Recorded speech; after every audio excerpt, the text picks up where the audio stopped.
Bienvenue dans Reste une pellicule, le podcast des Timeslips qui réanime les films qui se sont fait démolir, soit en raison de leur échec commercial, soit en raison d'un accueil public catastrophique. Le temps d'un épisode, on les exhume de leur crypte, on leur remet le courant et on décide ensemble si on veut les sauver ou non. Et vous avez vu le titre, aujourd'hui le film qu'on réanime, c'est Le 13e guerrier. Pour en parler, moi c'est Léa et petit tour de table des gens réunis aujourd'hui. Alors avec ses cheveux châtains et sa barbe soyeuse, il pourrait passer pour un viking. Ce soir avec nous c'est Grégoire. Coucou. Et Grégoire, en un mot, le 13e guerrier, ça t'évoque quoi ? Fury. Ok. C'est cohérent, vous comprendrez. Je comprends. Merci. Avec ses cheveux soyeux et sa barbe de viking, il pourrait passer pour un viking justement. Ce soir avec nous c'est Galien. Salut.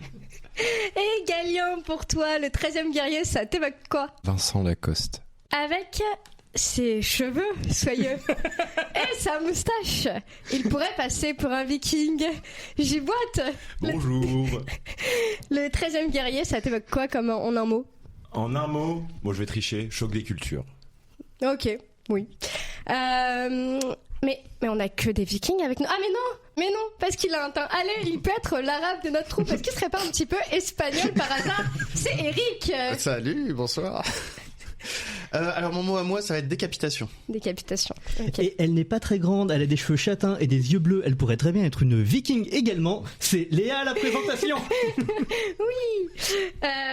Sinon, bon, les gens, est-ce que vous avez déjà vu le film avant le podcast ? Alors j'avais déjà vu, pas au moment de sa sortie, je l'avais loupé quand il était sorti en salle, même si je me souviens très bien. Je l'ai rattrapé assez rapidement après, 2-3 ans après le début de la sortie, quand Internet a commencé à se développer, qu'on a pu commencer à voler les films en DivX. J'étais au taquet. Tu es donc un pirate. Peut-être pas un viking, mais un pirate. Et toi, Gibotte ?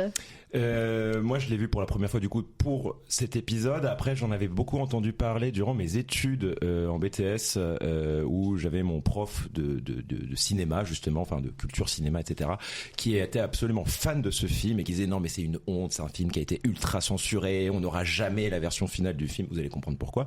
Et du coup bah là pour l'occasion de cet épisode ça avait piqué ma curiosité de mais c'était quoi cette histoire derrière qui nous racontait sur le 13e guerrier. Et toi, Galien ?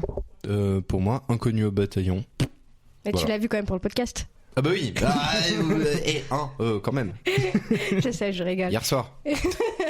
Et toi, Grégoire ? Alors moi je ne l'ai pas vu au cinéma, notamment parce que quand il est sorti au cinéma, j'avais 1 an. Mais, enfin je crois. Le bébé. Il est sorti en quoi, 99 ? 99. Ouais, exactement. Et du coup, on m'en avait parlé quelques fois en me disant il est trop bien. Et à chaque fois que j'ai vu la bande-annonce, je n'ai pas réitéré. Mais du coup, je l'ai vu pour le podcast. Ok, bah moi pour le coup, je l'ai vu pour le podcast et quand j'en ai un petit peu parlé autour de moi, tout le monde m'a dit ah ouais le 13e guerrier c'est le film où Antonio Banderas joue un arabe, tu vois, genre ok donc c'est vraiment le truc connu de ce film. Et justement par rapport au contexte, donc c'est Giboite qui va nous mettre un petit peu de contexte aujourd'hui. Le 13e guerrier, qu'est-ce que c'est et pourquoi est-ce qu'on dit que ça s'est craché ? Alors, Le 13e guerrier, c'est un film qui est sorti en 1999. Il dure 1h40 et a été réalisé par John McTiernan et est basé sur un roman de Michael Crichton appelé Le Royaume de Hrothgar en français ou Eater of the Dead en anglais ou même aujourd'hui Le 13e guerrier. Si vous connaissez pas ces deux Gugus, ce sont probablement deux des personnes les plus prolifiques d'Hollywood durant les années 90. McTiernan est entre autres le réalisateur de petits films comme Die Hard 1 et 3, ainsi que Predator, pour ne citer que ceux-là. Et Crichton, c'est entre autres l'auteur de Jurassic Park, Congo, Sphere, Twister, Westworld, Urgence, bref, des mecs pas très connus et pas très populaires à ce moment-là. Ce film, c'est une très grosse production. Derrière, c'est Walt Disney Pictures qui produit, représenté par Touchstone, et qui est la filiale des films un peu plus pour adultes de Disney. Au casting, même concept, dans le rôle principal, on a Antonio Banderas, l'acteur espagnol qui s'était fait connaître au début de sa carrière dans des films de Pedro Almodóvar dans les années 80 et qui, en 98, soit 1 an avant la sortie du 13e guerrier, joue dans Le Masque de Zorro, qui était un film qui a eu un gros succès à l'époque. Pour l'accompagner, globalement, pas beaucoup d'acteurs connus, hormis évidemment Omar Sharif qui apparaît au début du film et Vladimir Kulik que vous avez peut-être déjà vu dans la saison 1 de la série Viking de la chaîne History. Voilà, il n'y a pas beaucoup de gros noms au casting. Sur le papier, nous avons la recette d'un grand succès en devenir, mais quelques déboires durant le tournage vont venir pimenter un petit peu l'affaire. Déjà, McTiernan, par souci d'authenticité, a voulu tourner en extérieur, en Colombie-Britannique, soit tout à l'ouest du Canada, afin de recréer le mieux possible cette ambiance nordique qu'il y a dans l'œuvre originale. Des décors en dur, en pleine nature, ça coûte cher, des conditions météo épouvantables, un acteur qui a failli se noyer durant le tournage, ainsi que des blessures durant les scènes de bataille. Bref, ça va être assez mouvementé et ça va pas mal faire gonfler le budget. Le tournage a été difficile, mais qui aboutira tout de même assez rapidement sur un montage par McTiernan et ses équipes, qui sera diffusé lors d'une projection test en 1998. Et c'est là que les vrais problèmes commencent. Les spectateurs et producteurs n'ont pas vraiment apprécié le côté trop réaliste du film. Ils le trouvent trop sombre, volontairement anticlimatique. Des éléments fantastiques soi-disant présents ne le sont en fait pas et les gens n'ont pas aimé cela. À partir de là, les producteurs du coup vont s'inquiéter et Michael Crichton, donc l'auteur du roman original mais qui est aussi coproducteur du film, va reprendre le bébé en main. Après tout, c'est lui qui a écrit l'histoire originale. Il va repartir en salle de montage, va jarter le compositeur de la musique pour finalement mettre Jerry Goldsmith. Donc on va passer d'une BO un peu plus ethnique, tribale, à quelque chose de complètement épique, comme l'habitude de faire Goldsmith. Le titre du film va être également modifié. On passe de Eater of the Dead, les mangeurs de morts, donc le même nom que le roman original, au 13e guerrier, afin d'être sûr d'attirer un public assez varié, globalement tout public, vu qu'il me semble que le film est interdit au moins de 12 ans à cause de quelques scènes un peu gore. Bien gore quand même, il y a pas mal de gore. Et c'est cette version qui va sortir du coup en 1999 dans les salles du monde entier et qui va faire un flop absolument monumental, sauf en France. Étonnamment, où le film a fait quand même 1 200 000 entrées durant son exploitation, ce qui est pas trop mal. Mais le mal est fait et pour un budget estimé entre 85 et 160 millions de dollars, le film ne récoltera à l'international que 61,7 millions. Alors rappelons quand même que l'année 99, c'est une année assez folle pour le cinéma, et surtout le cinéma américain. Rappelons que cette année-là, on a Rush Hour, Stuart Little, La Menace Fantôme, Matrix, Ghost Dog, Eyes Wide Shut, Le Géant de Fer, Tarzan, Dans la peau de John Malkovich, Fight Club, La Momie, Le Monde ne suffit pas, Blair Witch Project, et à la même période que Le 13e guerrier, Le 6e sens de Shyamalan. C'est pas 98 Matrix ? Moi j'ai regardé du coup les films sortis, il est souvent marqué comme 99. Ok. Il me semblait aussi que c'était 98, mais écoute. Ma question c'est pourquoi il y a Stuart Little dans la liste ? J'ai pris les films de 99, j'étais enfant et pour moi Stuart Little c'est un gros film. Ça doit être dans le box-office aussi, hein. C'est quand même hyper connu Stuart Little. C'est un peu cheap maintenant, mais. Je voulais juste cracher. J'ai toujours jamais pu blairer ce film et donc je voulais juste cracher dessus gratuitement. Et encore, j'ai pas fait toute la liste des films qui sont sortis en 99. Et on t'en remerciera jamais assez. Parce que non, mais en vrai, c'est une année vraiment folle chez les Américains, quoi. Il y a trop de gros trucs qui sont sortis à ce moment-là. Ça explique, je pense, aussi pourquoi il est un peu passé sous le radar. 98 aussi, hein, parce que moi c'est mon année de sortie aussi. T'es sorti de la chatte à ta mère. Je suis désolée. En pré-production pendant 9 mois. Et en vrai, je suis assez fier parce qu'il y a plein de gros machins qui sont sortis cette année-là, mais je pourrais pas t'en citer plus de. Je pourrais pas t'en citer. Merci pour cette intervention. Non, mais c'est qu'il y a eu 2-3 années où vraiment ça a cartonné, c'est ce que je veux dire. L'échec du film va au fil des années engrainer pas mal de rumeurs autour de sa production et notamment autour de la première version qui avait été faite par McTiernan qui apparemment durerait une demi-heure de plus. Complètement différent de celle de Crichton qui aurait charcuté le film dans tous les sens, complètement changé le rythme, voire le sens de l'histoire. Il s'avère aujourd'hui que ces rumeurs sont complètement fausses. Ça a été démenti dans des interviews de ressorties Blu-ray, etc., dans les bonus et tout, où en fait la version de McTiernan ne durait que seulement 5-10 minutes de plus. Et même s'il est avéré que le montage de Crichton est un peu plus abrupt que l'original, globalement le sens du film, l'histoire présentée, c'était sensiblement la même chose. Après aussi il y a ce passif de McTiernan où justement il est assez connu pour avoir été charcuté par par des sorties au cinéma. Bah, typiquement Rollerball, c'est assez connu. Ah mais j'ai appris, il a fini en prison à cause de Rollerball en fait, parce qu'il avait mis sur écoute son producteur pour être sûr de pas se faire avoir. Et il a menti à un agent fédéral, et ça faut pas faire. Et à ce moment-là, McTiernan, 13e guerrier, c'est un peu le début de la fin pour sa carrière. Il y a quand même un succès juste après, j'ai oublié le nom, mais qui est tiré d'un roman aussi. Mais globalement, Rollerball ça a bidé, le 13e guerrier ça a bidé. Il y a un film qui a un peu eu de succès. Robocop c'est avant. Non, Robocop c'est bien avant. Mais Robocop, c'est pas lui. Ah non, c'est pas lui surtout. Non, par contre, juste il a pas avant. fait un Robocop. Ah non. Pardon. Sachant que il a fait Predator. Sachant que juste avant le 13e guerrier, McTiernan il est un peu sur la pente ascendante parce qu'il sort quand même Die Hard 3. C'est ça. Mais avant Die Hard 3, c'était un peu aussi le début du non-succès parce qu'il fait Last Action Hero. Alors tout le monde aujourd'hui dit le film il est incroyable, etc. Mais à l'époque c'était un gros bide. C'est Verhoeven, hein, Robocop. Alors le premier et le 2 c'est celui qui a fait l'Empire contre-attaque. En fait, je suis en train de regarder, il a enchaîné vraiment genre Predator, Piège de cristal, à la poursuite d'Octobre Rouge, ouais. Banger. Mais au début de sa carrière c'est une puis folie. Hein. Medicine Man, j'en ai jamais entendu parler. S'il était pas fou, moi je l'ai vu en salle. Voilà, Last Action Hero qui avait pas très bien marché, Retour à Die Hard, 13e guerrier, et puis alors après Thomas Crown. C'est Thomas Crown ça a marché. Thomas Crown, ouais, il est pas mal ce film. Ok, my bad alors. Et puis après Rollerball et Basic, j'ai jamais entendu parler. Voilà, et il a arrêté sa carrière après parce qu'il a fini en tôle, tout simplement.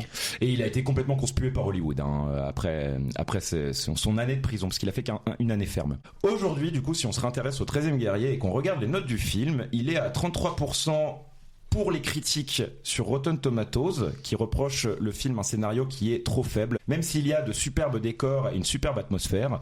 Côté spectateur, le film est un peu plus populaire, il est aujourd'hui à 66%, et globalement, beaucoup de gens au fil des années trouvent que le film est quand même assez sous-coté par rapport à sa réception initiale.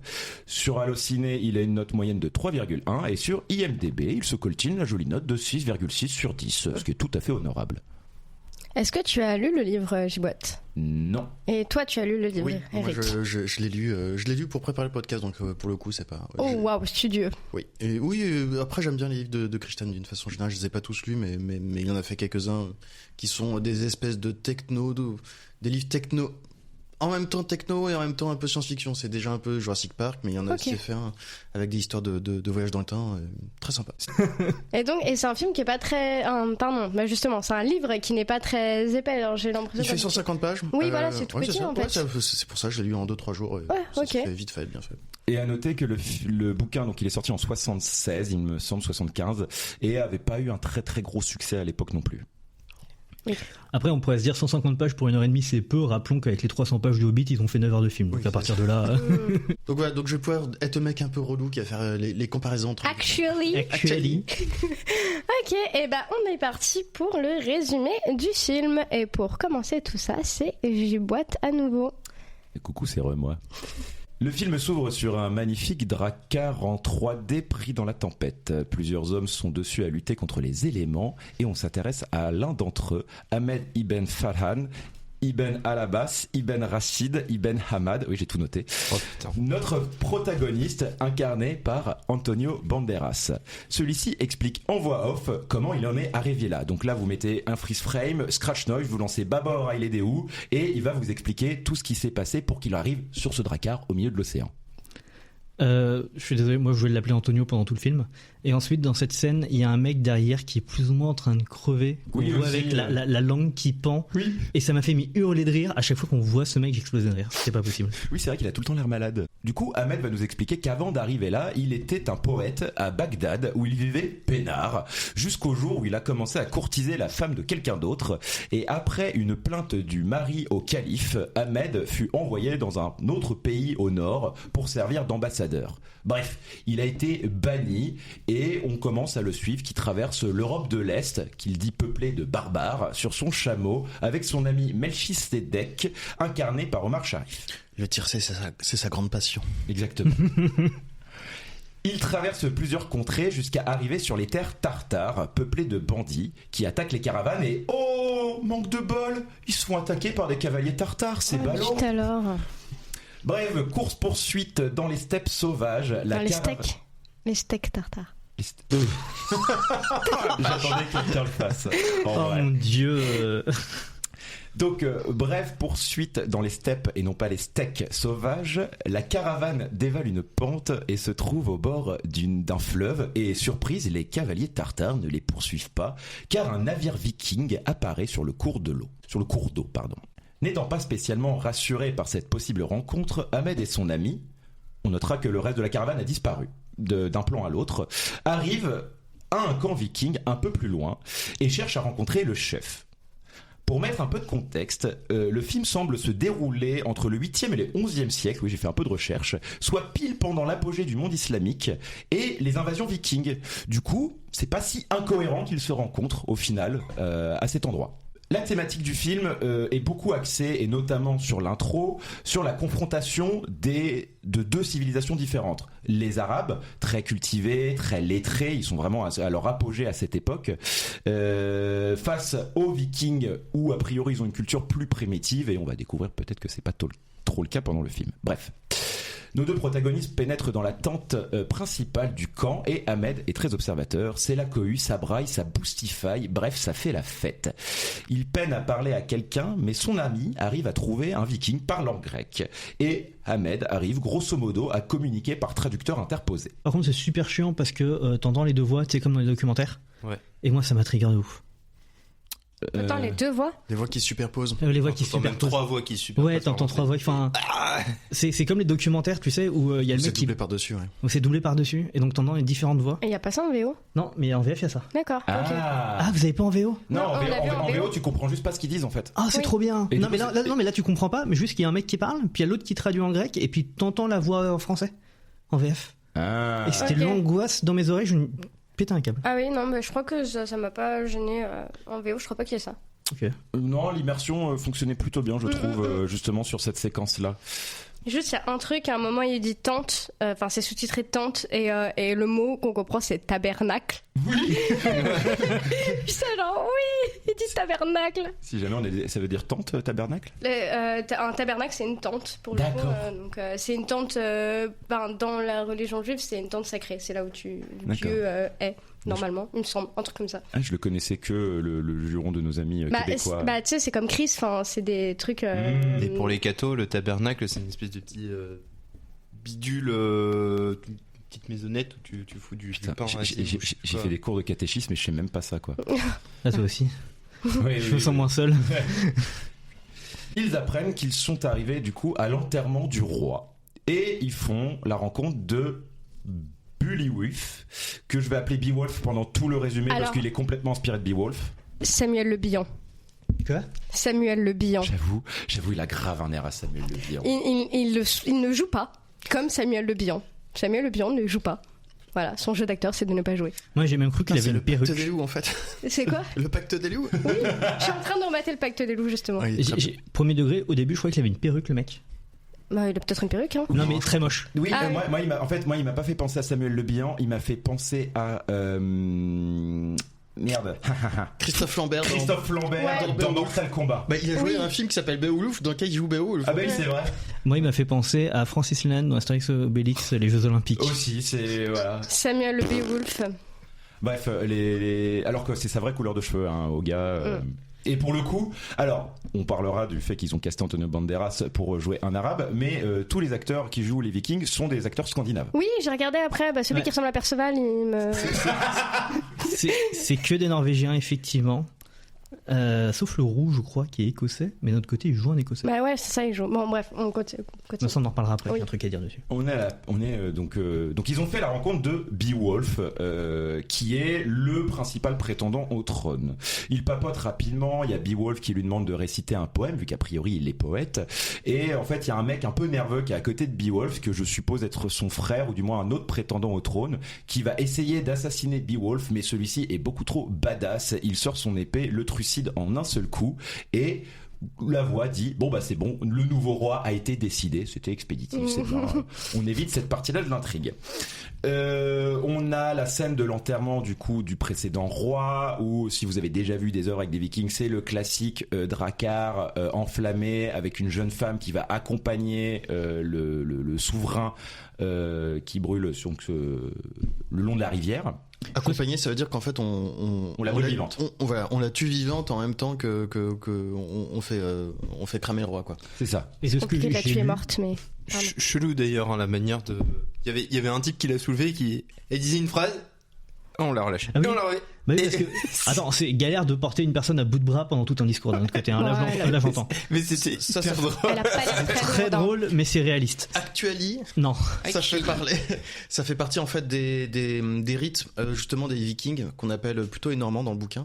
Donc en fait le bouquin c'est en même temps un mélange entre l'histoire de Beowulf, on va voir ça tout au long, et en même temps c'est un peu l'histoire le gars Ahmad avec le nom hyper long. Il a vraiment existé et l'histoire en fait est à moitié vraie, mais c'est une sorte un peu de Marco Polo, tu vois, qui est parti découvrir la Chine et dont les écrits ensuite ont permis aux Européens de découvrir ce qui se passait en Chine. Bah lui c'est un peu l'équivalent de ça.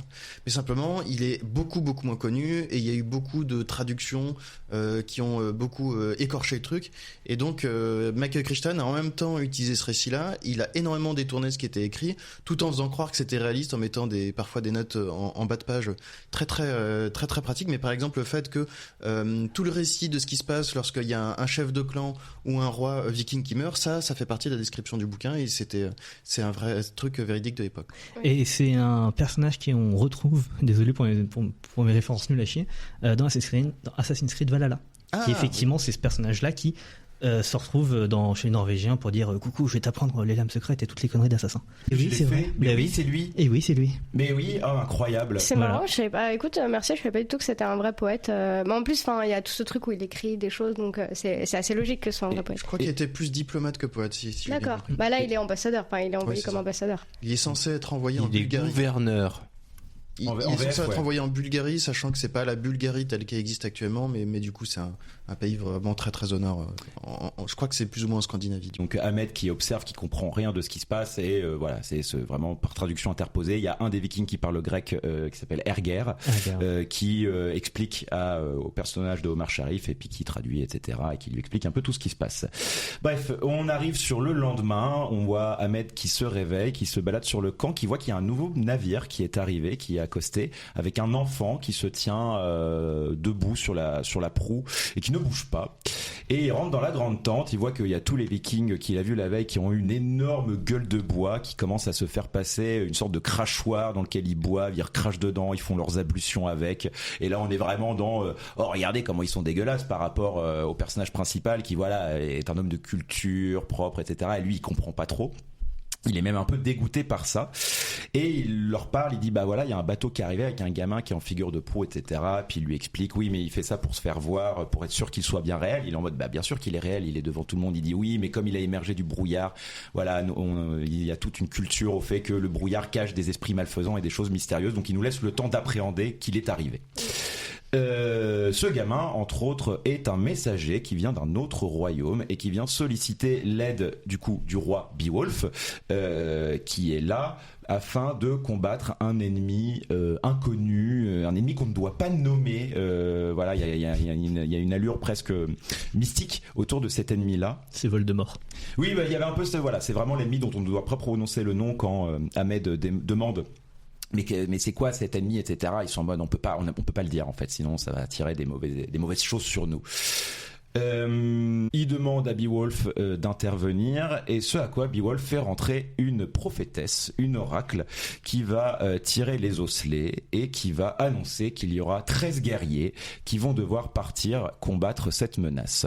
Donc une fois qu'elle annonce les 13 guerriers, évidemment le premier c'est Beowulf, t'en as 11 autres assez OSEF à part Erger qui vont chacun tour à tour s'annoncer comme membres de cette compagnie et au moment d'annoncer le 13e, donc pendant ce temps-là Ahmed observe avec un regard interrogateur. Et ça marche assez bien, tu vois que le mec il comprend rien de ce qui se passe et d'un coup les regards se tournent vers lui parce qu'il y a l'oracle qui vient apparemment de dire que le 13e guerrier ne doit pas être un viking, ne doit pas être un nordique et bah comme c'est le seul gars avec son ami un peu âgé qui est présent et que c'est le seul gars un peu jeune, bah tout le monde se tourne vers lui en mode ok bah ce sera lui le 13e guerrier. Je crois que pour le détail, dans la VF, ils disent l'un d'entre vous ne doit pas être un viking, enfin un local. Et le truc, c'est que y a un écossais dans le tas. Bah c'est bon, vous l'avez déjà celui qui est pas local. Dans le bouquin, en fait, c'est un peu expliqué. Entre autres, le chiffre 13, il est important pour les Vikings. Parce que ça correspond aux 13 cycles de la Lune dans l'année. Ils se sont rendus compte que le dernier cycle, par contre, ça fonctionnait pas tout à fait. Il est considéré comme étant nécessaire, mais un peu étrange, un peu bizarre, et c'est la raison pour laquelle ils réclament que ce soit un étranger pour le 13e. Je crois qu'ils le disent dans le film, ils disent les 13 mois de l'année pour eux. Ah, d'accord. Du coup, Ahmed est un peu interloqué, n'a pas vraiment le temps de dire quoi que ce soit, il n'a même pas le temps d'émettre une quelconque protestation. Il se retrouve à devoir préparer sa monture avec les autres guerriers, qui vont un peu se moquer d'ailleurs de la taille de son cheval, c'est un truc qui va un peu revenir. Voilà, ils sont en mode, de toute façon, il n'y a qu'un arabe qui ramènerait un chien à la guerre. D'accord, très bien. Il lui demande son nom, du coup il commence à donner son nom à rallonge. Ahmed ibn Fardan ibn al... À tes souhaits. Al-Abbas ibn, et le dernier, il se fait couper. Ouais, c'est ça. Il se fait couper, et du coup, t'as Erger, donc celui qui parle grec et qui traduit et qui est un peu le seul des guerriers qu'on va vraiment suivre avec Beowulf, et Ahmed, qui du coup dit il s'appelle Iben. Et t'as l'autre qui dit non, Iben ça veut dire fils d'eux. Et puis il a pas le temps. Voilà, il s'appellera Iben ou l'arabe durant tout le film de la part de ces Vikings. Et ils se mettent en route. Erger l'appelle petit frère aussi. Ouais. Et ça c'est mignon. Oui, c'est vrai. Il l'appelle Little Brother, je suis là genre... Et voilà, et ils partent à l'aventure, jusqu'où on sait pas, mais ils partent.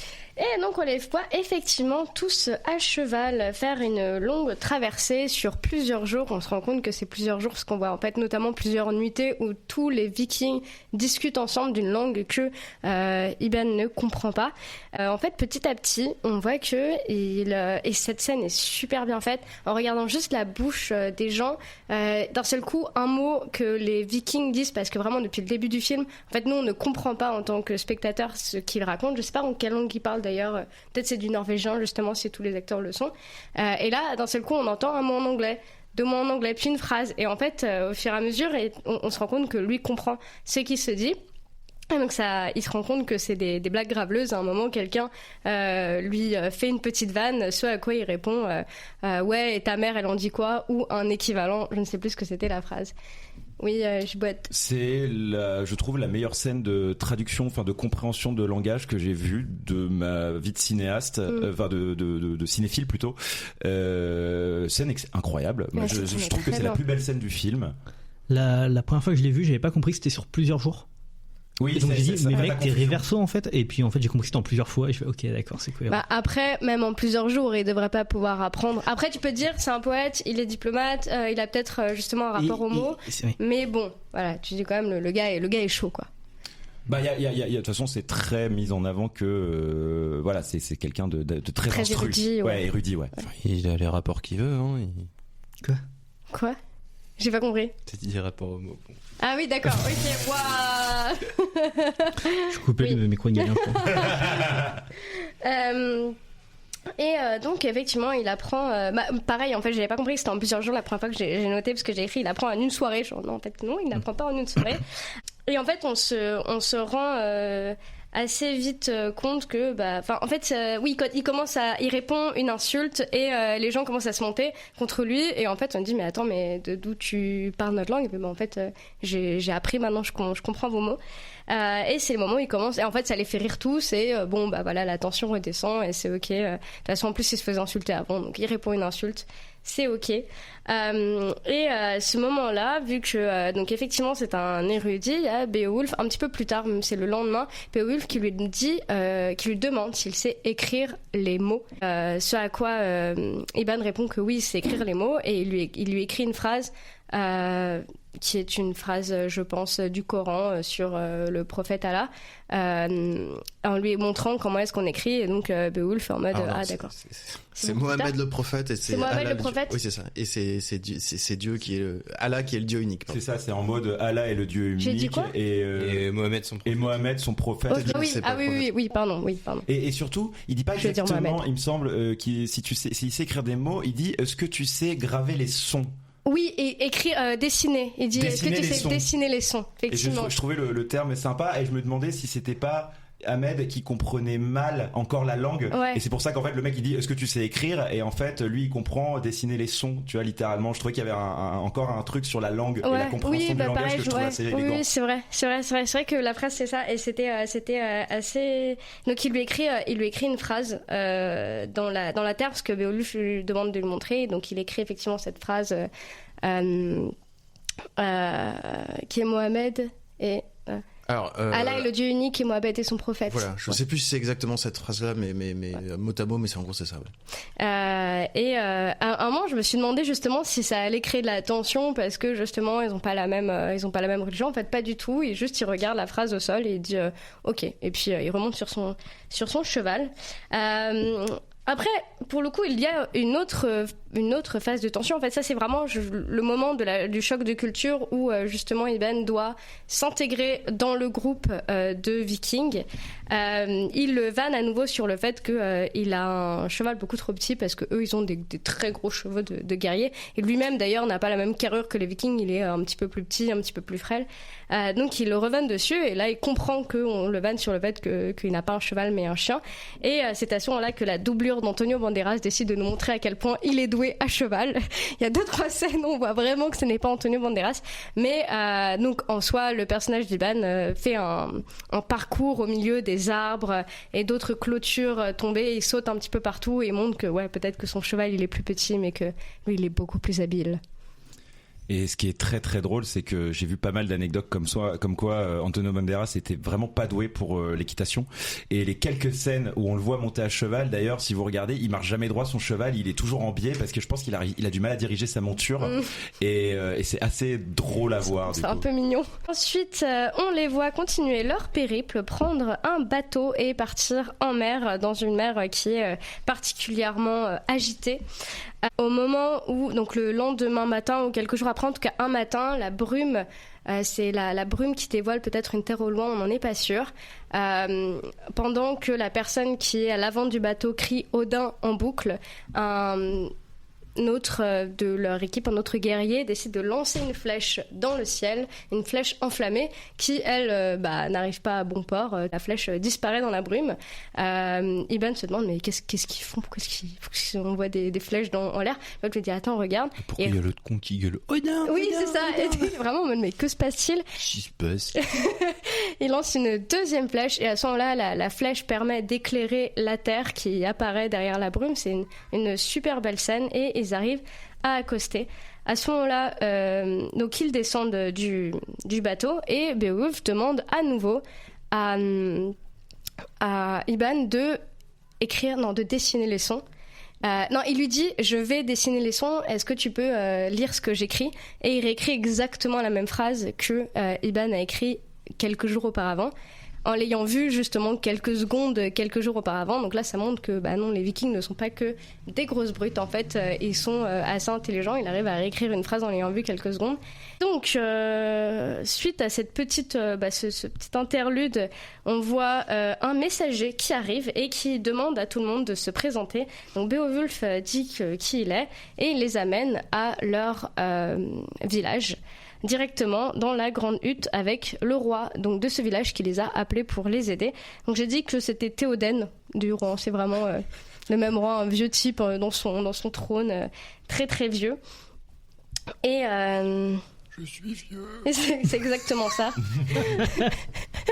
C'est exactement ça. Et donc Théoden dit à Beowulf merci d'être venu, tu vas devoir nous aider parce qu'on a une menace, on ne comprend pas ce que c'est. Ils arrivent avec la brume et vraiment ça fait des mois qu'ils nous massacrent. Surtout qu'on voit qu'en plus ce village, il y a aucune clôture, il y a aucun homme qui peut les défendre. Il dit il y a aucun homme entre 15 ans, 15 and 50, donc entre 15 et 50. En anglais ça passe beaucoup plus beau. Et à ce moment-là, on entend un peu du remue-ménage à l'extérieur parce qu'un enfant arrive blessé, on le voit arriver au loin en courant. Le groupe de guerriers décide d'aller voir d'où il vient parce qu'ils savent qu'il y a une ferme un petit peu plus loin dans la forêt. Et ils arrivent dans cette vraiment, c'est une sorte de petite cabane en bois au milieu de la forêt. Toutes les images de cet endroit sont magnifiques. À part l'intérieur, où c'est un massacre complet. Il y a un homme égorgé, accroché au plafond, un corps d'une femme sous un drap avec un bras qui en tombe. Et alors, ok, bah super, intéressant tout ça. Ça a l'air très bonne ambiance, l'endroit. T'arrives directement, massacre, cool, merci. En fait, au moment où oui. Et surtout, ils sont décapités. Ouais, on voit pas la personne. On voit pas le corps de la meuf. La personne pendue au plafond, on voit qu'elle est décapitée. Oui, effectivement. Il me semblait que je l'ai dit, mais j'ai peut-être dit dans ma tête. Donc oui, effectivement, elle est décapitée, elle est accrochée tête en bas. Enfin, donc non, pas de tête en bas, mais mais en bas. Pied en haut. Mais en bas. Pied en haut, voilà. Vraiment comme si elle avait été égorgée. Et ils comprennent que l'enfant a réussi à se faufiler dans un trou et à s'enfuir. Et ils voient au sol des empreintes de pas et ils disent ah là là, ces hommes sont partis à pied. Je sais pas pourquoi des hommes, c'est vraiment une empreinte d'ours. Donc tu sais, c'est bizarre quand même comme ambiance. On voit une ombre à l'arrière qui les écoute avec une tenue un peu étrange. On sait pas trop si c'est une créature ou si c'est un homme. Ça va être effectivement la question va se répondre un petit peu plus tard. Et puis aussi il y a Ahmed qui trouve au sol une effigie de femme et il lui dit alors je sais plus s'il nomme les Vendol dès ce moment-là, mais il dit c'est leur mère. Oui. Voilà. Oui, et c'est quelque chose qui va revenir. C'est une effigie de femme sans jambes, sans bras, sans tête. Enfin, c'est des choses qu'on voit souvent dans des musées archéologiques avec assez gros, avec des gros seins. C'est ce qu'on appelle les Vénus préhistoriques. Oui, voilà, c'est ça. J'ai fait un petit dessin, même vous le voyez pas. C'est bien, c'est très visuel quand même. Et donc, ouais, je crois que c'est là la première personne qu'on voit habillée un peu avec cette peau d'ours et tout. Moi, je lui dis en fait, ils sont arrivés à la Galacon, c'est des Furies, tout va bien, et puis c'est parti quoi. Ouais. C'est pour ça Fury. Donc il y a un des guerriers qui a essayé de les suivre, mais il se rend compte que leur trace disparaît dans les pierres. Ils disent ils sont intelligents en plus, donc ils décident de partir. Ils savent que de toute façon les créatures arrivent avec le brouillard et ils voient au loin dans la forêt des animaux qui s'enfuient hors de la forêt, donc ils comprennent qu'il y a quelque chose qui se passe dans la forêt. Ils se doutent que des créatures les observent, et d'ailleurs on voit un petit peu plus tard un plan où juste des yeux qui apparaissent sous une fourrure et des dents et on comprend pas trop ce que c'est, juste les yeux qui sont humains. Donc c'est j'ai fait une petite description: mi-homme, mi-ours et mi-homme derrière. Voilà. C'est l'homme ours sport. Ouais, j'aurais pu te dire homme sport. Homme sport un petit peu aussi. Et donc comme ils savent qu'il va y avoir du brouillard, ils décident de veiller pendant la nuit dans la hutte du chef en ayant barricadé, en espérant qu'ils puissent se battre avec. Antonio, lui, comprend pas trop comment ils peuvent être dans le mood de dormir juste avant un combat, sachant que ils vont arriver dans la nuit quoi pour se foutre sur la gueule. Mais on lui répond globalement que de toute façon le destin il est déjà écrit, donc autant dormir. Effectivement, logique implacable. Kita. C'est très épicurien. Ouais, vraiment, ils sont cohérents. Donc pendant la nuit, alors qu'Antonio se réveille en sursaut un peu après un cauchemar, Berger, donc celui qu'il appelle petit frère pendant tout le long, lui fait signe de se calmer car l'attaque arrive.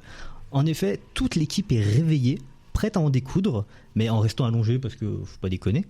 Et on voit par les portes et les fenêtres des silhouettes passer par la lumière, donc on comprend qu'ils sont vraiment juste là. Mais non, mais ils font croire qu'ils sont en train de dormir, ils font exprès de faire des ronflements. Oui, c'est un leurre. Oui, ils font exprès. Tu peux te lever et faire des ronflements. En fait, le truc en vrai, vu qu'il y a de la lumière à l'intérieur. Oui, mais si justement s'ils se font espionner de l'extérieur et qu'ils les voient debout près en découde, ils vont peut-être pas attaquer, tu vois. C'est un piège. J'entends, mais vu comment ils sont relevés, tu vois, enfin, je trouvais ça peu cohérent. Mais ça se discute. Mais est-ce que c'est important ? Je ne sais pas. Non. Je ne pense pas. Erger a tout juste le temps d'expliquer la strat. On se met en rond dos à dos, comme ça on se protège tous le dos, et on leur tape dessus. Très bien, l'attaque commence. Tout le monde se lève, se met en rond, et pas du tout. Ils partent tous dans un coin, et t'as Anthony qui reste en mode et qui galère. Il arrive à peu près à se battre. On comprend que l'épée est beaucoup trop lourde pour lui, mais il arrive quand même à planter un mec. GG à lui, first kill. On voit dans le chahut 2 têtes humaines se faire arracher. J'ai mis décapiter, mais vraiment arracher. Et les Wendell, c'est ça les récupérer et se barrer avec. On en voit qui commencent à se barrer avec des têtes. La scène est très graphique. Le moins de 12 ans, non, clairement pas. C'est leur laboubou. Oh la vache. C'est leur quoi? Non, vous connaissez pas les laboubous? Non. On va pas partir là-dessus. Je contracte pas. Mais par contre là, il y a quand même un truc. Enfin, les Vendors, ils sont toujours un peu dans la pénombre. On n'arrive vraiment pas à distinguer, un peu des bêtes sauvages, etc. Et puis vraiment, ils ont l'air d'avoir une force assez surhumaine parce que vraiment la manière dont ils arrachent les têtes, genre vraiment, c'est comme un coup de tournevis quoi. Ils font tourner le crâne et puis pop, ça, waouh. Ouais, ça sort vite, hein, vraiment. Ouais, ils sont très très forts. Et en vrai, juste avant qu'ils commencent à se battre, il y a Iban / Antonio qui dit mais moi je ne sais pas me battre, et on lui répond genre tu vas apprendre. Alors ok, c'est comme ça que ça marche. Le combat continue un petit peu et assez vite on voit que les Wendels fuient, ne laissant derrière eux aucun corps Wendels, donc à part les 2 guerriers qui n'ont plus de tête du coup, de facto.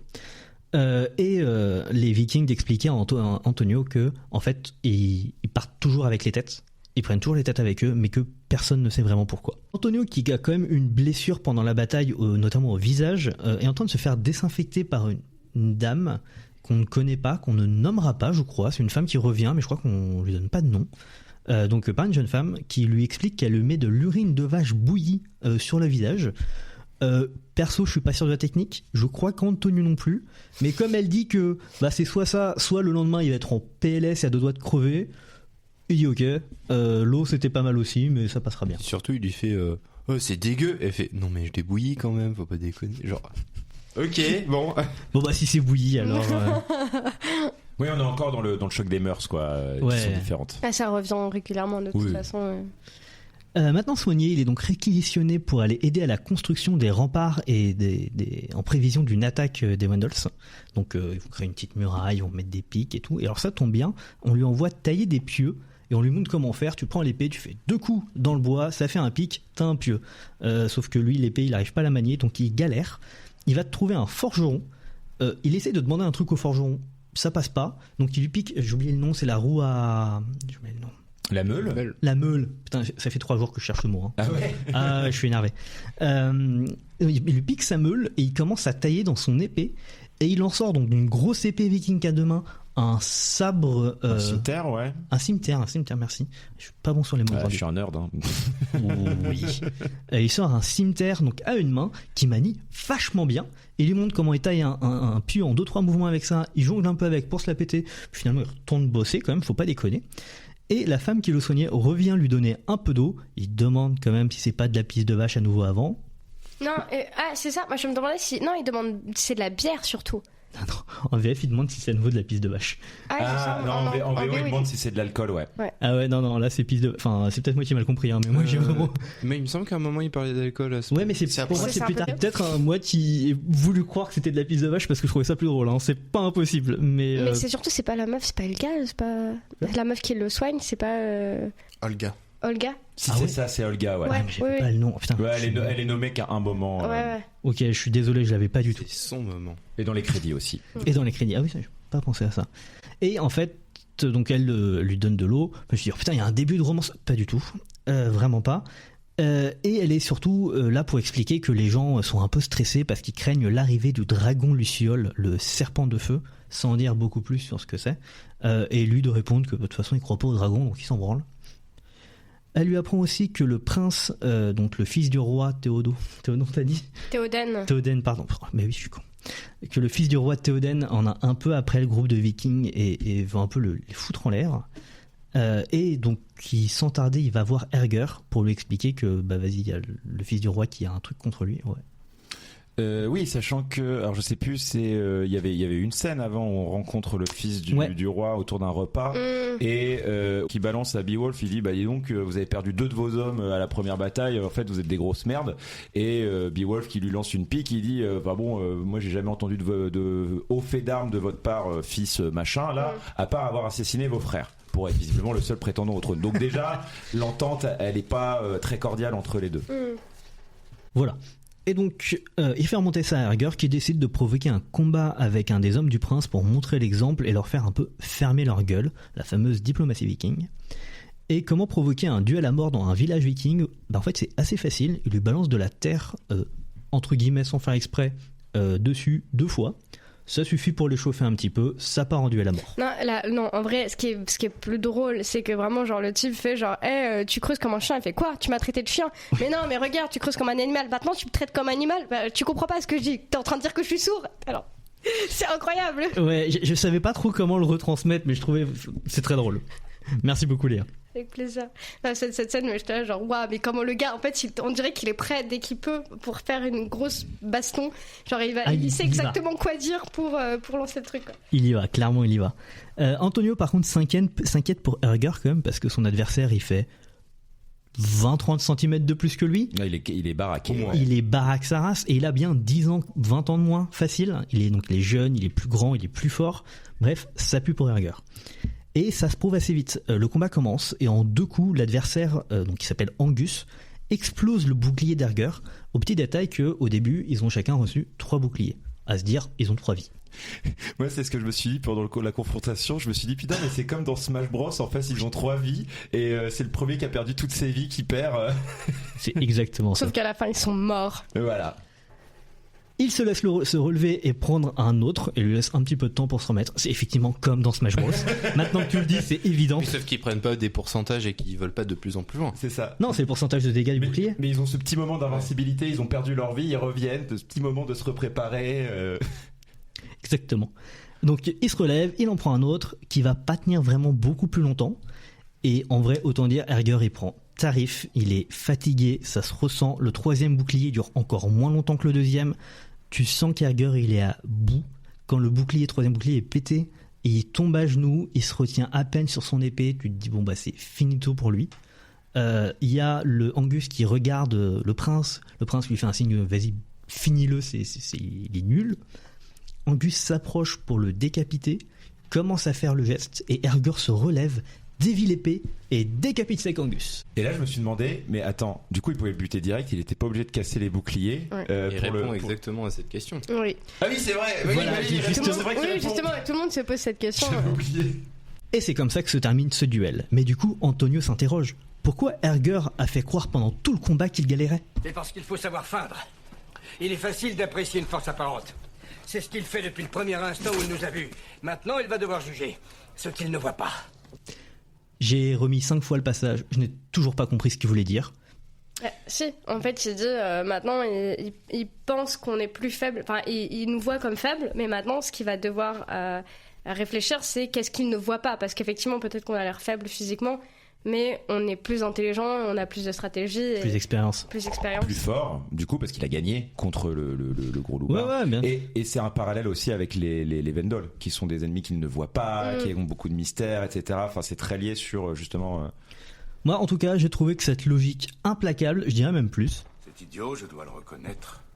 Voilà, ça c'était One Beowulf qui va. C'est idiot, je dois le reconnaître. Un peu cher payé, mais ça marche. Oui, et puis, alors c'est là qu'on va toucher un des problèmes du film, c'est que donc l'intrigue avec le prince, voilà, est terminée à partir de ce moment-là. On n'entendra plus jamais parler du prince du film. Et du coup, il y a tout un délire de montée de voilà. Moi, je me suis dit, ça se trouve, c'est le prince qui a recruté les Vendol et qui se font passer pour des créatures pour faire un coup d'état et tout. Enfin, moi, j'étais en train d'imaginer ça en voyant le truc. En fait, c'est pas du tout exploité. Actually, dans le livre, c'est à la fin du bouquin, effectivement, il revient et il y a une conclusion sur cet arc-là, mais c'est pas très important. D'accord. Mais sinon, en dehors de ça, le film est très très fidèle en fait au bouquin. D'accord, ok. Parce que du coup, c'est vrai que moi, je me suis dit, mais attendez, du coup, vous venez quand même de zigouiller un mec super fort qui aurait pu vous être très utile pour repousser les attaques ennemies. Et bon, bah voilà. Le truc, c'est que s'il faisait pas ça, il risquait d'être tué justement par le fils. Oui. Avant même le combat contre les Vendol. En gros, ils ont montré leur aptitude et leur plus-value. Ouais. Okay. Mais effectivement, c'est un peu, c'est en mode genre, bon bah voilà. Moi, j'ai bien aimé justement montrer que Erger, il est intelligent, il est rusé, et que c'est pas juste genre t'as d'un côté force brute et de l'autre côté le type qui fait genre hop plus rapide, hop décapité. Et même Beowulf qui a l'air très taciturne, souvent parce que vraiment il tire tout le temps, il est très mono-expressif en te regardant un peu de haut en mode grunt. Et en fait non, c'est quelqu'un de très intelligent, qui fait attention à ce qui l'entoure, qui est pas comment dire, aveugle au complot et au trame qui peut se dérouler autour de lui, quoi. Moi je dis que c'est un film de prouveur. L'autre il prouve avec son cheval, lui il prouve en butant le gars, l'autre il a aussi tout à l'heure il a prouvé en jonglant avec son épée à la con. C'est un film de prouveur. Putain, mais tellement, en fait c'est que des mecs qui veulent surcompenser en permanence. Parce que c'est vraiment un film de mecs, hein. C'est un film de mecs et de concours de taille de kékette. Il y a quoi, il y a 3 nanas dans le film qui ne sont jamais nommées. Le test de comment il s'appelle, Bechdel. Ouais, il passe pas. Ah ouais, là il passe pas du tout. Oh, clairement pas. Alors, Ahmed apporte à manger au guetteur du groupe qui lui explique que on entend un bruit de pluie au loin, mais c'est pas de la pluie, c'est le ressac de la mer qui s'abat sur la falaise juste à côté. Voilà. Ouais. C'est un détail qui aura une importance dans la suite. Oui, c'est vrai. Donc voilà.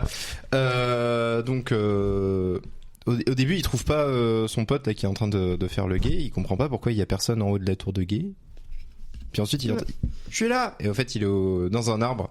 On comprend en fait que c'est un peu des filous nos Vikings parce que entre le gars là qui vient de buter Angus par fourberie un peu, lui qui se cache pas à l'endroit où où on s'attend à le voir. On comprend que vraiment ils sont.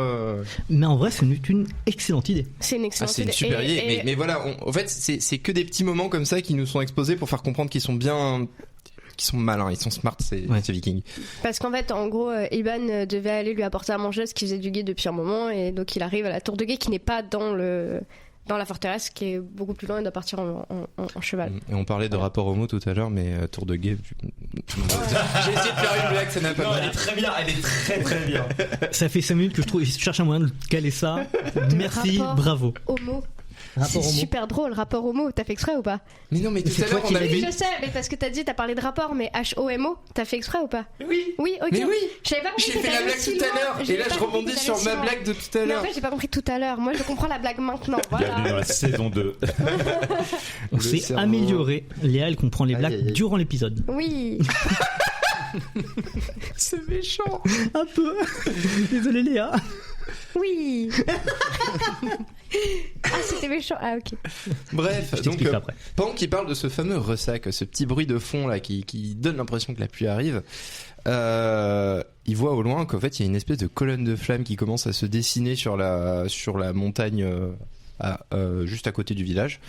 Donc vraiment une espèce de langue de flamme qui a l'air de se déplacer. Donc pour le guetteur, c'est évident, c'est le fameux dragon enflammé dont on nous tease l'existence depuis un petit moment déjà. Et du coup, il sonne l'alerte, branle-bas de combat, tout le monde retourne au village. On essaie de barricader comme on peut. Et là, on voit qu'au fait, cette colonne, elle continue de se déverser. Donc tout le monde est là, en train d'attendre que ça leur tombe sur la gueule. Il voit qu'il y a une petite fille qui a pas eu le temps de se réfugier dans le village.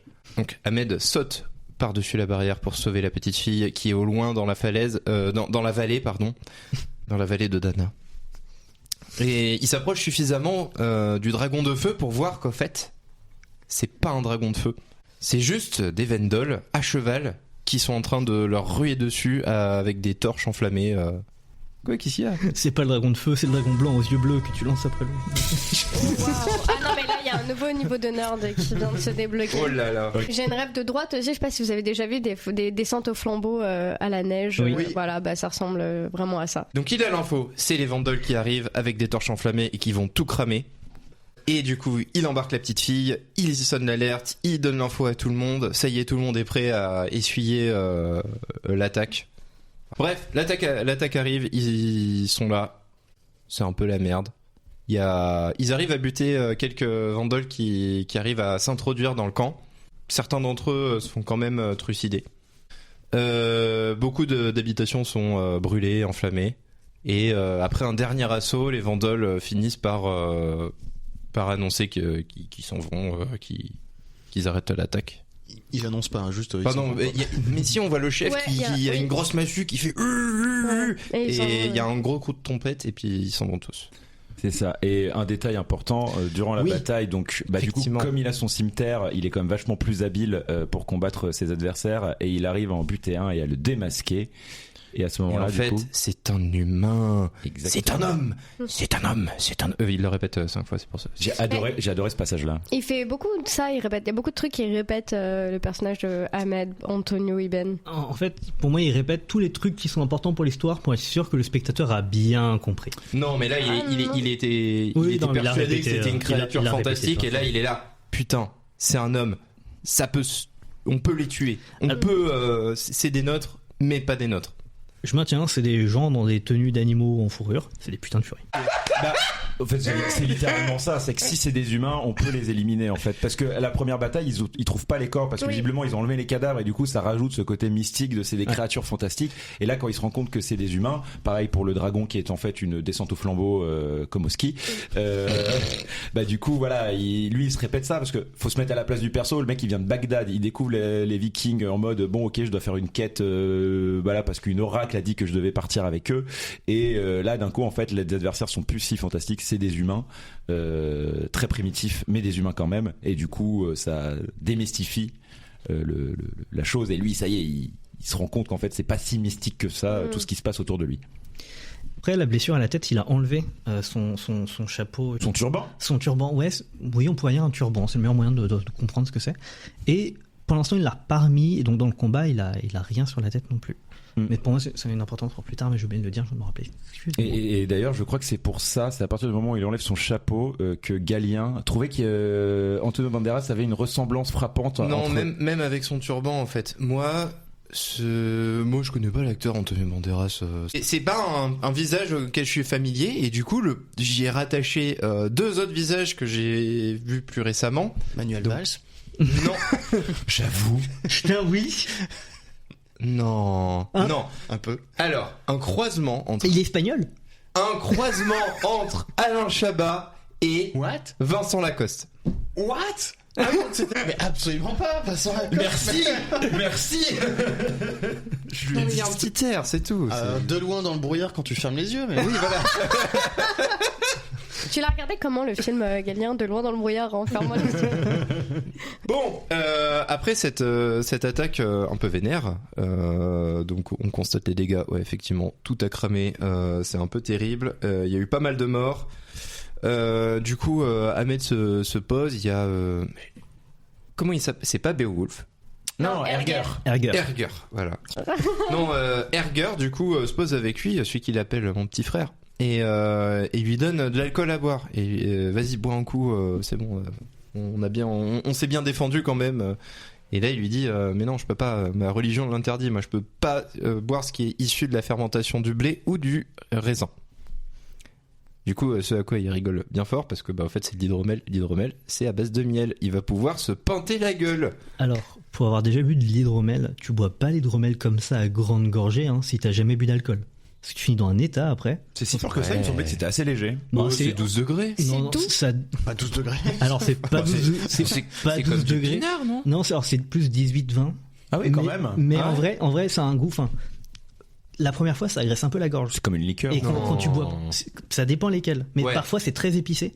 Les chouchènes, ça va. À l'époque, c'était très épicé. Et du coup, ceux qui sont plus médiévaux que ce que t'achètes, quand tu vas dans des trucs festivals médiévaux comme le Nord que je suis, c'est assez épicé et parfois ça agresse un peu la gorge. Okay. Donc en vrai, oui, ça se voit, c'est pas si fort. Par contre, en première fois que tu bois de l'alcool de ta vie, le matin façon, tu vas le sentir. On le voit, il grimace un peu en buvant sa gorgée.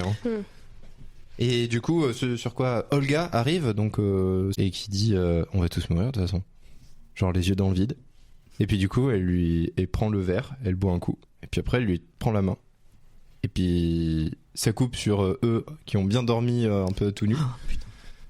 Non, ils sont pas tenus. Ils sont complètement habillés. Justement, le mec, il lui pousse la botte en mode genre, viens, tu vois qu'il a encore sa côte de maille et ses chaussures. Ils ont juste dormi ensemble, ils ont pas fait du sexe. On ne sait pas. Je pensais que c'était du gros sexe sale. Merci Galien. En tout cas, ils dorment habillés. D'ailleurs, moi, je sais que toi, tu trouvais qu'il y avait pas de hint de romance. Enfin, pour le coup, il y a quand même pas mal de regards entre les deux. Et en vrai, sans qu'on soit dans la romance classique, j'ai trouvé ça assez un peu comme. C'est la fin du monde, un peu ce côté de on va chercher de l'affection là où on peut en trouver parce qu'on est dans une situation désespérée. Je développerai ça après, mais c'est par rapport à la fin que je dis ça. Perso, moi je trouve que ça sort un peu de nulle part aussi. C'est plus en mode. Non, mais c'est une fille, il faut que ce soit un intérêt sexuel. Voilà. Ah ouais, non, mais j'ai l'impression qu'elle le propose un peu en mode. On va crever, vas-y viens on baise avant de crever, en vrai, parce oui, que, mais je veux dire c'est juste que la fille elle l'a soigné parce que c'est une fille, ça soigne, et après elle a couché avec lui parce que c'est une fille et que ça couche. Voilà. J'adore le fait. C'était le moment féministe. Pour le coup, je peux faire un parallèle avec le bouquin. Dans le bouquin, en fait, on découvre qu'ils ont des esclaves. On n'en parle absolument pas dans le film. Et les Normands, autrement dit les Vikings, passent leur temps à coucher avec les esclaves qui n'ont pas leur mot à dire et qui sont décrites comme étant tout le temps contentes de coucher avec les Normands, même s'ils n'ont pas vraiment le choix. Et donc, pour la première fois, Ahmad décide de coucher avec une esclave sans lui demander son autorisation, juste parce que il a été excité par le combat. Donc, il n'y a pas du tout de petite romance comme ça dans le livre. Avec super. Moi, je préfère ça quand même. C'est pas très féministe, mais au moins ça enlève. Oui, c'est clair. Ils ont un peu plus de consentement. Ils ont adouci le truc, ouais.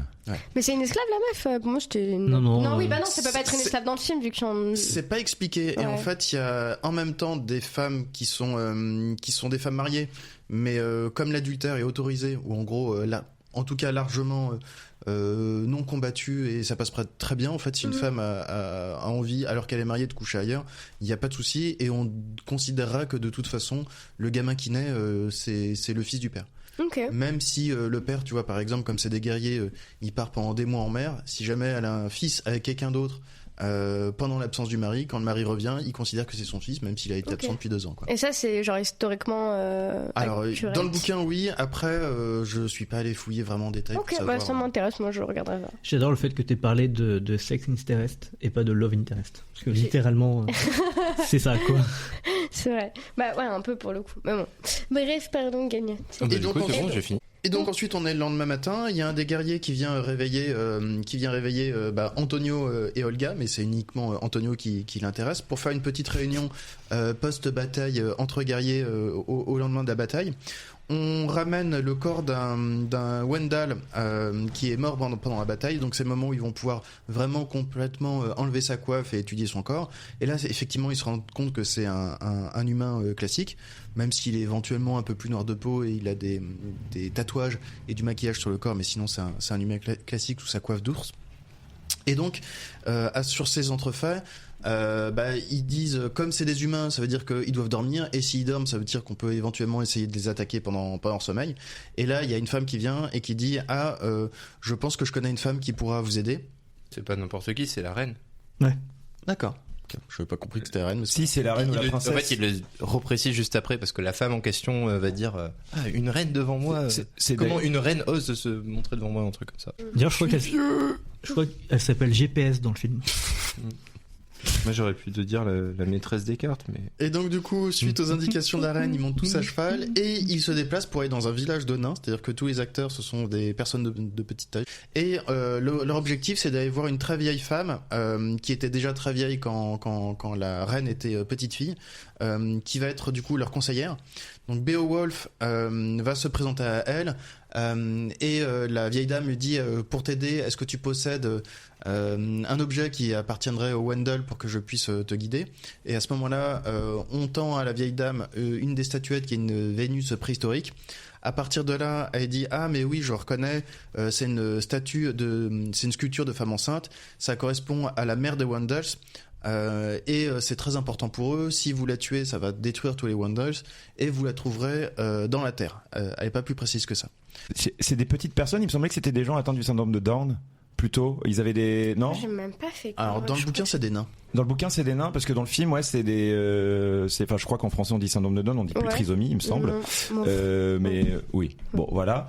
Et elle dit aussi qu'il faut qu'il tue le chef. Il y a la mère, et elle dit qu'il faut aussi qu'il tue le chef qui a des défenses, qui a une peau d'ours, enfin qui est habillé comme un ours et qui a des défenses, etc. Donc ils ont 2 cibles à abattre. Et elle dit pas juste il a des cornes. Oui, si, il a des cornes. Ouais. Enfin, voilà, c'est un truc dans ce genre-là. Il a les cornes du pouvoir. C'est ce qu'elle dit. Ouais. Et après, oui, c'est ça, parce qu'elle dit des choses un peu énigmatiques. C'est un peu. Donc à partir de ça, ils reviennent au village et ils décident tout simplement de partir à la recherche des Wendels. C'est-à-dire que jusqu'ici, ils étaient vraiment restés à fortifier leur village et à attendre des attaques. Là, ils décident vraiment d'aller sur leur territoire pour les poursuivre. Parce que justement, en fait, ils se sont rendus compte que si c'est des humains, ils ont une planque parce qu'ils doivent dormir. Donc on peut aller les tuer. Parce qu'avant, on ne sait pas d'où ils sortent, vu qu'ils arrivent dans le brouillard à chaque fois. Exactement. Donc ils suivent leurs traces. Les traces sont d'autant plus faciles à trouver que, comme les Wendels se pensent complètement invincibles, ils n'ont pas essayé de se camoufler ni quoi que ce soit. Donc ils arrivent assez facilement à suivre les traces.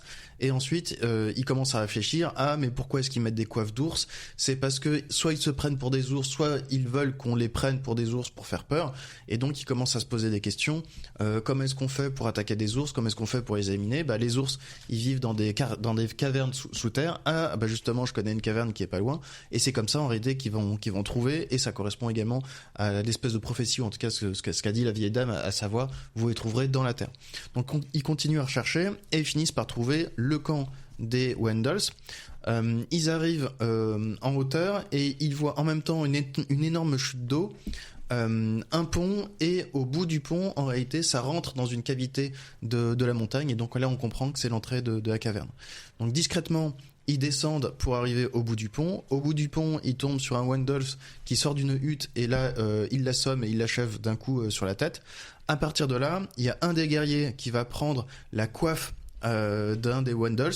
Il va traverser le pont tranquillement, parce qu'au bout du pont il y a des sentinelles, et au bout du pont il va sortir son poignard. Les sentinelles, comme il est camouflé, costumé en Wendels, ne l'ont pas reconnu, et ils vont pouvoir en même temps les poignarder et en même temps les tuer à l'arc, et grâce à ça les guerriers vont pouvoir enfin rentrer dans la caverne, et ils vont pouvoir donc rentrer dans la taverne et la caverne des Wendels. Donc ils s'enfoncent à l'intérieur de la caverne avec des torches. Ils enlèvent leurs armures pour faire moins de bruit et pour pouvoir plus facilement se faufiler dans les boyaux qui sont étroits. Ils passent à côté d'un premier groupe de Wendels qui sont endormis en rampant par terre à côté d'eux. Ils vont continuer à s'enfoncer comme ça de plus en plus profond à l'intérieur de la caverne. Ils vont tomber sur des gigantesques piles de crânes humains qui sont empilés comme dans une sorte de mausolée. Un peu comme Obélix qui empile ses casques de Romains, tu vois. C'est exactement ça. Sauf qu'on comprend en fait que les mais Wendels, un peu plus macabre. Voilà, c'est ça. Oui. Et on comprend aussi qu'en fait ils mangent les cervelles de leurs victimes. C'est la raison pour laquelle pour eux c'est très important à chaque fois d'embarquer les têtes. C'est qu'ils embarquent les têtes en même temps pour conserver les crânes, mais aussi pour bouffer les cervelles. Et juste au-dessus de cette sculpture de crâne, il y a aussi, je sais pas si t'allais le dire, une immense statue, la statue de leur déesse mère. Et donc j'ai vraiment juste écrit sur mon carnet boobs. Voilà. Si vous avez jamais vu en fait les Vénus préhistoriques, effectivement c'est une femme enceinte qui est très opulente, avec des seins qui sont énormes et un gros ventre, et généralement il y a pas de tête, il y a pas de bras, il y a pas de jambes, c'est vraiment uniquement vraiment basé sur les attributs féminins particulièrement opulents, quoi. Boobs. Donc en fait ils arrivent de nouveau en continuant à s'enfoncer à l'intérieur de la caverne dans une espèce d'énorme salle où il y a une cascade qui tombe au milieu, et il y a un petit chemin tortueux qui permet de s'enfoncer plus profondément. Le problème c'est qu'il y a plein de Wendels qui sont à moitié endormis, donc le chemin est trop dangereux pour pouvoir passer par là, et donc c'est la raison pour laquelle ils vont décider de passer par la cascade pour pouvoir descendre. Donc là il va y avoir une scène où ils vont réussir à envoyer une corde pour pouvoir se balancer d'un côté à l'autre de la chute d'eau. Ils vont réussir à passer. Simplement Ahmad va avoir des difficultés, il est rattrapé au dernier moment, donc c'est un peu compliqué, mais ils réussissent enfin tous à descendre tout au fond de la caverne, et là ils sont prêts. Il y a des Wendels qui sont autour d'un feu en train de prier. Ils sortent de l'eau et ils décident de tous les attaquer, et ça fonctionne bien, mais simplement forcément comme ils passent à l'attaque, ça alerte les différents Wendels qui commencent tous à se précipiter vers eux, et à ce moment-là ils crient à Beowulf, vas-y, occupe-toi de la mission, va tuer leur mère, pour pouvoir tous les buter. Le but c'est pas ils doivent être une dizaine puisqu'il y en a plein qui sont morts depuis le début. On va pas pouvoir tous les buter à 10, faut vraiment tuer leur mère, c'est ça le plus important. Donc Beowulf rentre tout droit dans une espèce de boyau qui est encore plus étroit pendant que les autres sont en train de se battre à l'extérieur. Il va passer dans des décors macabres avec des têtes tranchées un peu partout, et il va tomber en même temps sur le chef avec des cornes qui est là, et avec la mère, la Schtroumpfette du coup, puisque c'est la seule meuf du village qu'on voit. C'est pas le chef, hein, c'est juste un... C'est juste un assistant, hein. C'est un assistant, toi ? Ouais. C'est juste un assistant, justement. Le chef, c'est bien après. Le chef, c'est après, ouais. Ah ouais, d'accord, j'avais pas compris ça. Et donc, sans difficulté, il va tuer l'assistant, et ensuite, on va découvrir à quoi ressemble la mère. Alors, elle ressemble absolument pas aux sculptures. Dans le bouquin, c'est une très vieille dame. Et là en fait c'est juste une jeune meuf qui est entourée de serpents. Elle a un serpent corail autour du cou, et elle a une grande griffe Et en voyant Beowulf arriver, elle va plonger sa griffe dans un récipient rempli de sang, et on comprend que du coup, en réalité, c'est du poison, et que pour se défendre, elle a une griffe qui est empoisonnée. Et du coup, anecdote par rapport à la comédienne qu'ils ont choisie du coup pour jouer la mère des Wendell. Et à la base, donc ça c'est une des différences avec la version de McTiernan. À la base, McTiernan il voulait justement quelque chose de beaucoup plus proche du bouquin, une vieille dame ou du moins quelqu'un qui a vraiment le rôle de mère porteuse concrètement pour la tribu des Wendells. Et c'est Crichton a priori qui aurait insisté pour avoir quelqu'un de physiquement beaucoup plus attrayant et beaucoup plus normie, on va dire, physiquement, enfin voilà, ce qui est surprenant vu que c'est lui qui a écrit le bouquin à la base et finalement il a préféré pour le cinéma se dissocier de ce qu'il avait écrit à l'origine. Okay, intéressant. Et petit point, parce que je me suis fait chier donc je vais les regarder. Le serpent, vu que voilà, je suis allé voir quelle espèce c'était par curiosité. Alors pour préciser, tu as combien de serpents chez toi ? J'en ai 4. D'accord, voilà. Et donc, de ce que j'ai trouvé, c'est une Elaphé Porphyraceus pulchra. En fait, c'est juste une couleuvre. Et en fait, pendant un moment, je me suis dit, mais attends, c'est pas du venin qu'il y a dans le machin. Donc non, c'est bien du poison, parce que les couleuvres, c'est constricteur, ça n'a pas de poison. Alors, je pense qu'ils ont pris un serpent qui n'a pas de poison pour tourner avec une actrice, et que théoriquement, dans l'idée, ils se disent que c'est le poison du serpent. Tout à fait. Par contre, détail, c'est le film, il se passe où ? Le film, du coup, il se passe a priori, je vais supposer au Danemark, en Norvège. Voilà, il n'y a pas de serpent là-bas. Je sais pas où est-ce qu'elle l'a trouvé parce que clairement, c'est pas des navigateurs, ils sont pas si évolués. Ça, en fait, on va en parler à la fin de à quel point c'est fantastique ou pas. Mais... Ouais, voilà. Donc Beowulf commence à se battre avec la mer. Le combat est assez rapide. En réalité, il se fait piquer par la griffe et juste derrière, il la décapite avec un coup d'épée, donc c'est assez rapide. Il sort ensuite du boyau. Il dit aux autres que tout va bien. On a réussi à tuer la mère, on va pouvoir partir. Il titube un peu, hein. Ouais, il titube un peu parce qu'il a été piqué, et donc au fur et à mesure, en fait, on va voir que le poison va agir de plus en plus sur lui. Les autres sont en train de se battre. Ça fait c'est la 50e bataille depuis le début. Donc ça fait pim pam boum. Il y a des coups d'épée, des têtes qui roulent. Et ça fait beau. Oui, je sais, c'était la référence.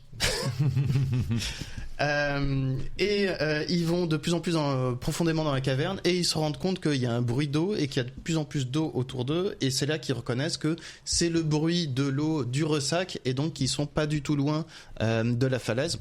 Donc ils décident de plonger au fond de l'eau pour pouvoir trouver une sortie. C'est ce qu'ils font. Ils vont tous plonger dans l'eau. Il y en a un qui reste en plus en se battant contre Wendell, mais bon, ça fait juste un guerrier de moins. Et donc on les voit qui nagent et qui réussissent enfin ensuite à remonter à la surface, et ils sont dans la mer, proche des côtes, et on les voit qui se dirigent du coup en direction du village. Et un truc, déjà, moi, cette scène, c'est le genre de scène qui m'angoisse de fou, mais ça c'est personnellement parce que ils vont donc aller sous l'eau, dans des sortes de tunnels qu'ils ne connaissent pas, donc clairement tu te dis c'est la scène de la noyade. En plus, j'ai un peu un réflexe nul de quand il y a une scène qui se passe sous l'eau dans les films. Tu retiens ta respiration. Oui, j'ai failli mourir pendant Nemo. Mais donc là, pour le coup, j'étais genre vraiment stressée, et puis il y a quelqu'un qui dit s'ils n'essayent pas de nous suivre, c'est qu'on va mourir noyés.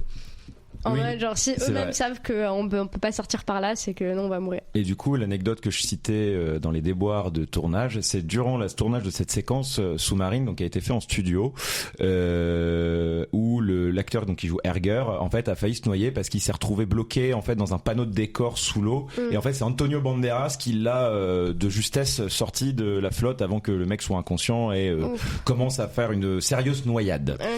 Voilà. Aïe. Les guerriers, je pense qu'il y en a au moins 4 ou 5 qui sont morts depuis le début, parce qu'il y en a un dans la toute première bataille, il y en a 2, 3 dans la deuxième. En tout, il en reste plus que 4. Ouais, c'est ça, ils sont plus très très nombreux. Et ils retournent tous, une fois sortis de la caverne, jusqu'à la forteresse de Hrothgar.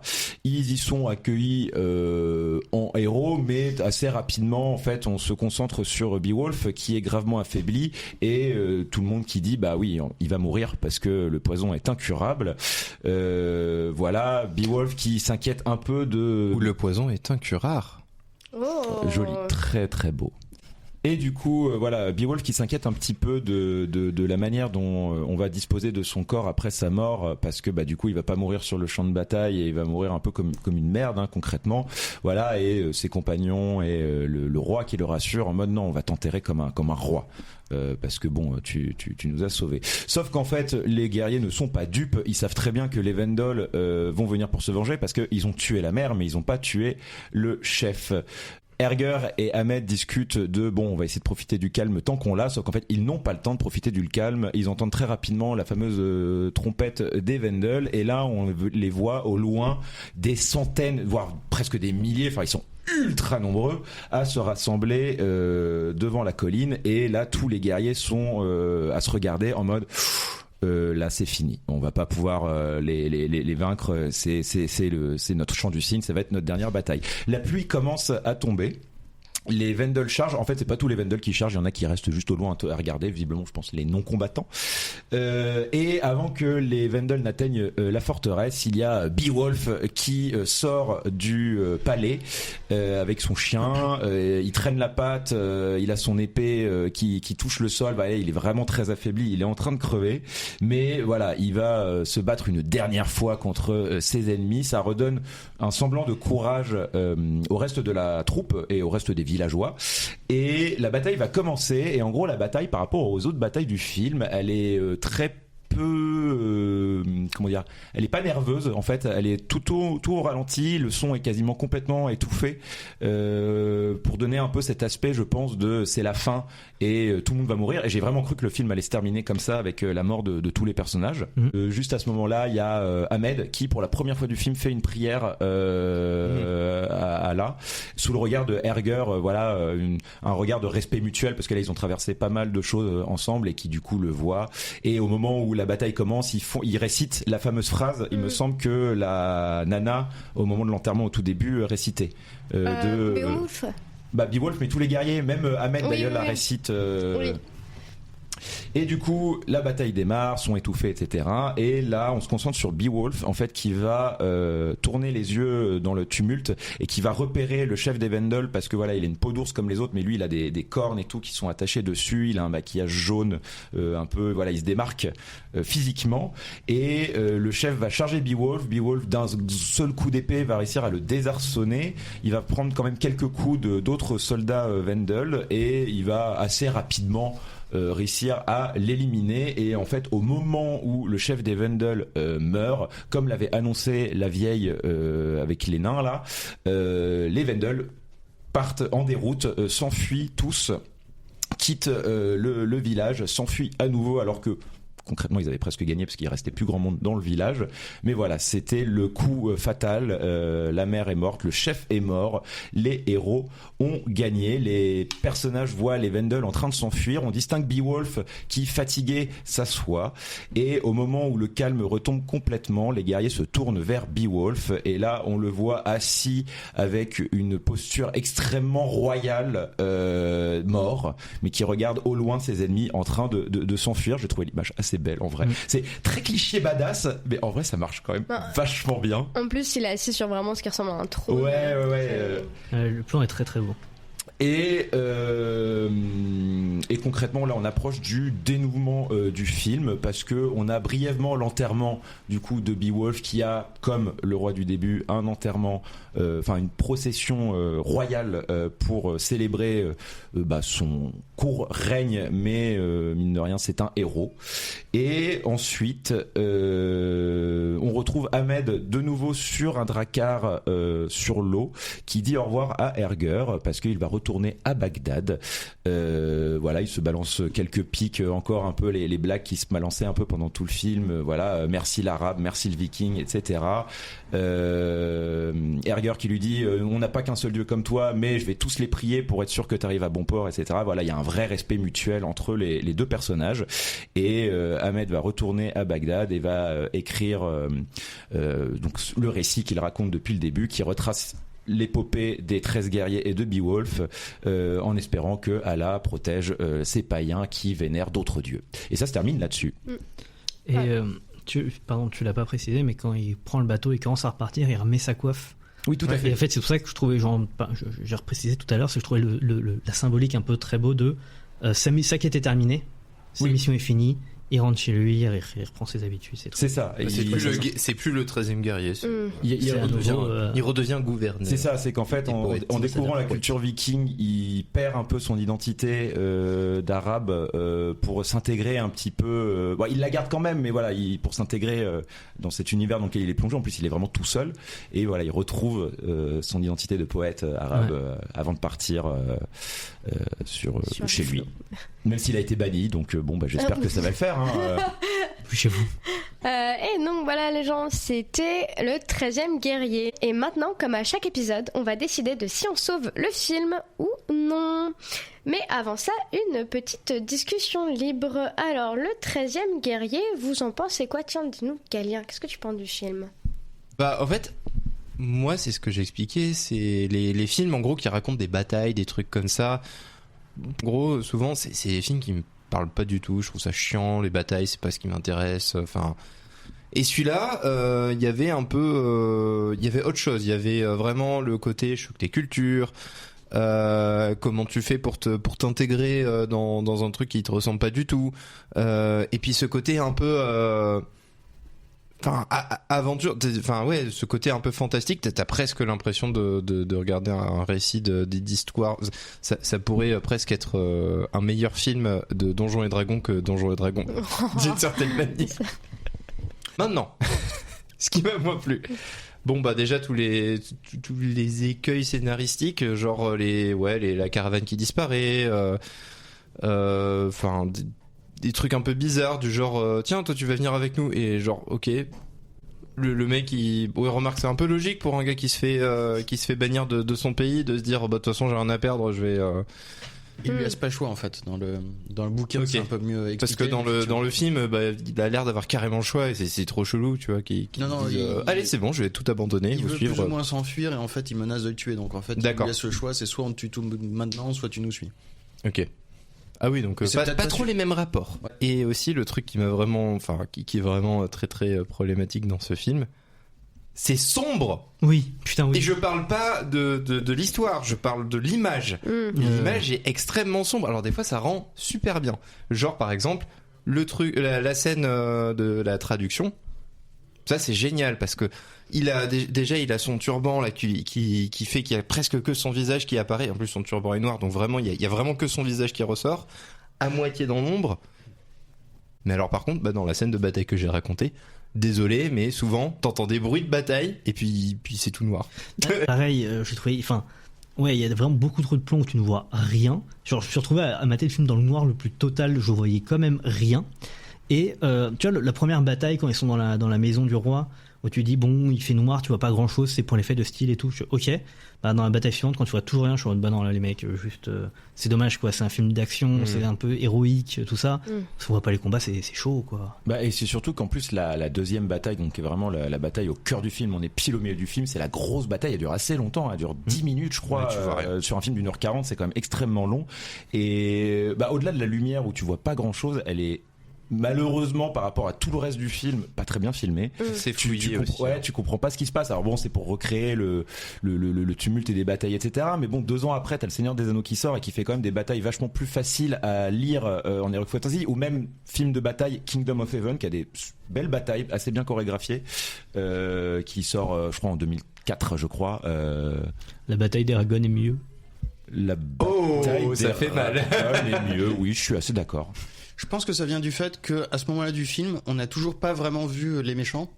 Et c'est un truc classique dans les films un peu fantastiques, un peu d'horreur. C'est à quel moment en fait tu montres tu dévoiles vraiment le méchant de façon très visible à la lumière. Et c'est uniquement à la fin de cette bataille que tu t'aperçois que c'est pas des ours et que c'est des mecs avec une coiffe d'ours. Et donc c'est un truc un peu paradoxal. C'est en même temps un gros morceau de bravoure. Il y en a plein, il y en a des dizaines à l'écran, mais on essaie de jamais vraiment les montrer. On montre uniquement des espèces de silhouettes, et c'est vrai que ça fonctionne pas super bien. Là-dessus, je suis d'accord. Après, il y a le début de la bataille, quand juste ils sont en train de jeter leur torche pour mettre le feu aux barricades, etc., qui fonctionne bien. Enfin, pour le coup, ouais. En fait, dès qu'il y a des flammes à l'écran, ça marche hyper bien, parce que ça fait des jeux de contraste et d'ombre parfaits. Mais alors, dès qu'il n'y a pas. Le problème, c'est que ce problème, tu l'as pas que sur les scènes de bataille, tu l'as aussi dans des scènes normales où du coup tu vois pas bien. Et... La première scène de bataille aussi, c'est pas très lumineux. La scène où ils sont dans la caverne, il y a moins de persos et vu que c'est genre dans une espèce de couloir, c'est plus facile de suivre. Mais dans la première bataille, tu vois, j'entends l'argument d'Eric pour la première bataille qui est c'est un peu genre on voit pas trop à quoi ils ressemblent, on sait pas trop qui c'est. Le truc c'est effectivement découvrir les méchants au bout d'une heure de film sur un film d'1h40, ça rend toute la fin de l'histoire, la deuxième partie après la deuxième bataille, finalement assez court en fait. Ça prend assez peu de temps, l'infiltration, toute la scène dans la caverne et tout. Parce que c'est la montée de la tension, de tu sais pas ce que c'est. En fait, le mystère de qu'est-ce qui les attaque, c'est un peu le centre du truc. Ouais, ça me choque pas moi de révéler sur le tard ce genre. Je comprends qu'en termes de rythme, ça fasse quand même un peu précipiter la fin du film. Ouais. Ça précipite la fin et en vrai. Ok, on sait pas ce que c'est, mais quand il comprend que c'est des humains, le reste est tout aussi fouillis. Enfin, c'est quand même dommage parce que sur les 3 grosses batailles, il y en a 2 où tu vois que dalle parce qu'ils sont dans le noir, quoi. J'aime bien la première quand même. Moi, j'aime bien la scène de l'embuscade parce que le côté mystérieux des ennemis était très visible et en fait dans la deuxième, on se rend compte au bout d'un moment, mais en fait très rapidement tu te rends compte que c'est des humains en fait, et avant même qu'il arrive à les démasquer. Et c'est vrai que ça marchait sur la première bataille, ce côté mystérieux, ils retrouvent pas les corps et tout, et après ça perd vite de son charme en fait. Et puis excuse-moi rapidement, la première bataille est aussi très organique et la deuxième ne l'est, je trouve, pas du tout. Je trouve que c'est dommage quand c'est sombre et avec des trucs organiques, ça rajoutait un style, ça donnait un truc un peu stylé, enfin vraiment stylé, tu vois. Pourtant tu veux dire quoi par organique, excuse-moi? Les décapitations, les têtes qui sont arrachées, tu vois, c'est quand même assez visuel. Ok, ouais. Et dans le deuxième, les coups ils font mal mais sans plus, il y a pas de grosses traces de sang, il y a pas de gens découpés en deux. Tu vois, c'est moins épique. Genre 5 minutes avant, on a une décapitation d'un coup sec, quoi. Et je trouve un peu moins épique et c'est dommage, quoi. Non, moi j'allais dire, pour vous c'était assez clair dès le début que c'était sur le thème Heroic Fantasy d'une certaine manière, avant qu'on ait un reveal que ça soit des humains.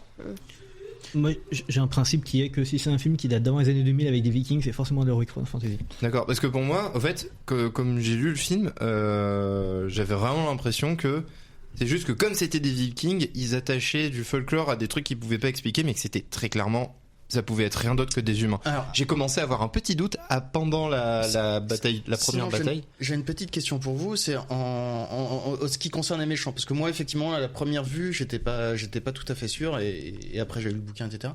Vous comprenez que c'est quoi les Vandals, au-delà du fait que c'est des humains, c'est quoi comme type de... C'est des hommes primitifs, c'est des hommes des cavernes. Ok, en fait c'est des hommes de Néandertal, donc c'est pour ça que t'as des Vénus préhistoriques. C'est que ça part d'une vieille théorie selon laquelle les humains modernes et les hommes de Néandertal ont coexisté. Donc en fait, c'est une espèce d'énorme récit super geek de la part de Crichton où il a pris des trucs scientifiques mais véridiques et il a mélangé ça avec Beowulf et avec cette théorie selon laquelle pendant un certain moment, je sais pas à quel point c'est réel parce que je connais pas bien les différentes successions au niveau d'évolution, mais les hommes préhistoriques et du coup potentiellement les vikings ont pu coexister. Alors, je sais. Mais si ça a eu lieu, ça a priori c'est il y a plus de 40 000 ans. Hein. Alors je pense pas, oui, mais en fait je te parle pas de la vraisemblance du truc. Ouais, ok, il a amalgamé des trucs qui lui plaisaient, quoi. Ok, d'accord. Et sachant que ça c'est un truc, je crois qu'il a dit ça à l'époque où il a sorti le bouquin, ou avant qu'il écrive son bouquin, en gros, donc Beowulf c'est des poèmes, je crois c'est les Eddas, dans l'Edda poétique il me semble que t'as le poème de Beowulf, donc un héros viking, etc., qui combat un dragon, il a un bouclier, machin, etc. Enfin bref, c'est un... Et il tue le bras de Grendel. C'est ça. Et ensuite il va combattre la mer, etc. Donc c'est pour ça qu'on insiste autant sur la mer, etc. Et l'Edda poétique qui est assez qui est assez anachronique en fait par rapport, qui a pas été fait pendant l'ère viking, en fait ça a été fait bien plus tard, mais voilà, c'est ce qui nous rapproche le plus sur la mythologie nordique, notamment sur les mythes et légendes scandinaves. Et en gros Crichton aurait dit en fait que le poème de Beowulf il s'ennuie, il trouve ça chiant et qu'en gros c'était un peu sa take de moi je vais rendre Beowulf vachement mieux en fait. Apparemment c'est ça la rumeur de ce qu'il aurait dit pour le bouquin, quoi. Mais à rigueur pourquoi pas, ça peut, tu vois, reprendre un mythe, tu vois, des gens qui reprennent le mythe d'Abraham, de Moïse, pardon, tu vois, le gamin qui est abandonné dans un berceau, qui est retrouvé, qui finalement se retrouve à guider un peuple. Ça a été repris de façon métaphorique dans plein de films et ça fait super bien. Donc moi c'est que ça, l'épopée d'Ulysse. Oui, c'est ça. Au Rover. Ouais, en vrai, moi c'est marrant parce que pour le coup, le film, quand je l'ai vu, j'ai bien kiffé. Enfin, là, tout ce que vous me dites, oui, effectivement, il y a des trucs qui sont sombres et tout, mais moi, j'ai bien kiffé. Et là, le fait que tu me dises que c'est censé être des hommes de Néandertal, en fait, d'un seul coup, je me sens un peu trahie. Je me dis, mais j'ai pas compris. Pourquoi j'ai pas compris? Et c'est pour ça que tu les vois avec des grosses arcades sourcilières. Ouais. À certains moments, mais c'est vrai que c'est pas clair du tout. Mais c'est pas clair du tout. En même temps, c'est des Vikings du XIIe siècle, ils peuvent pas utiliser le terme homme de Néandertal. Non, bien sûr, mais vraiment le fait que ça n'avait pas été mis en avant et que j'ai pas compris, j'aurais compris ça, j'aurais été trop hypé et je l'ai pas compris là. Je suis alors mais film, tu me déçois un peu, c'est dommage. Mais je l'ai compris au deuxième visionnage et ensuite ça a été la confirmation par le bouquin.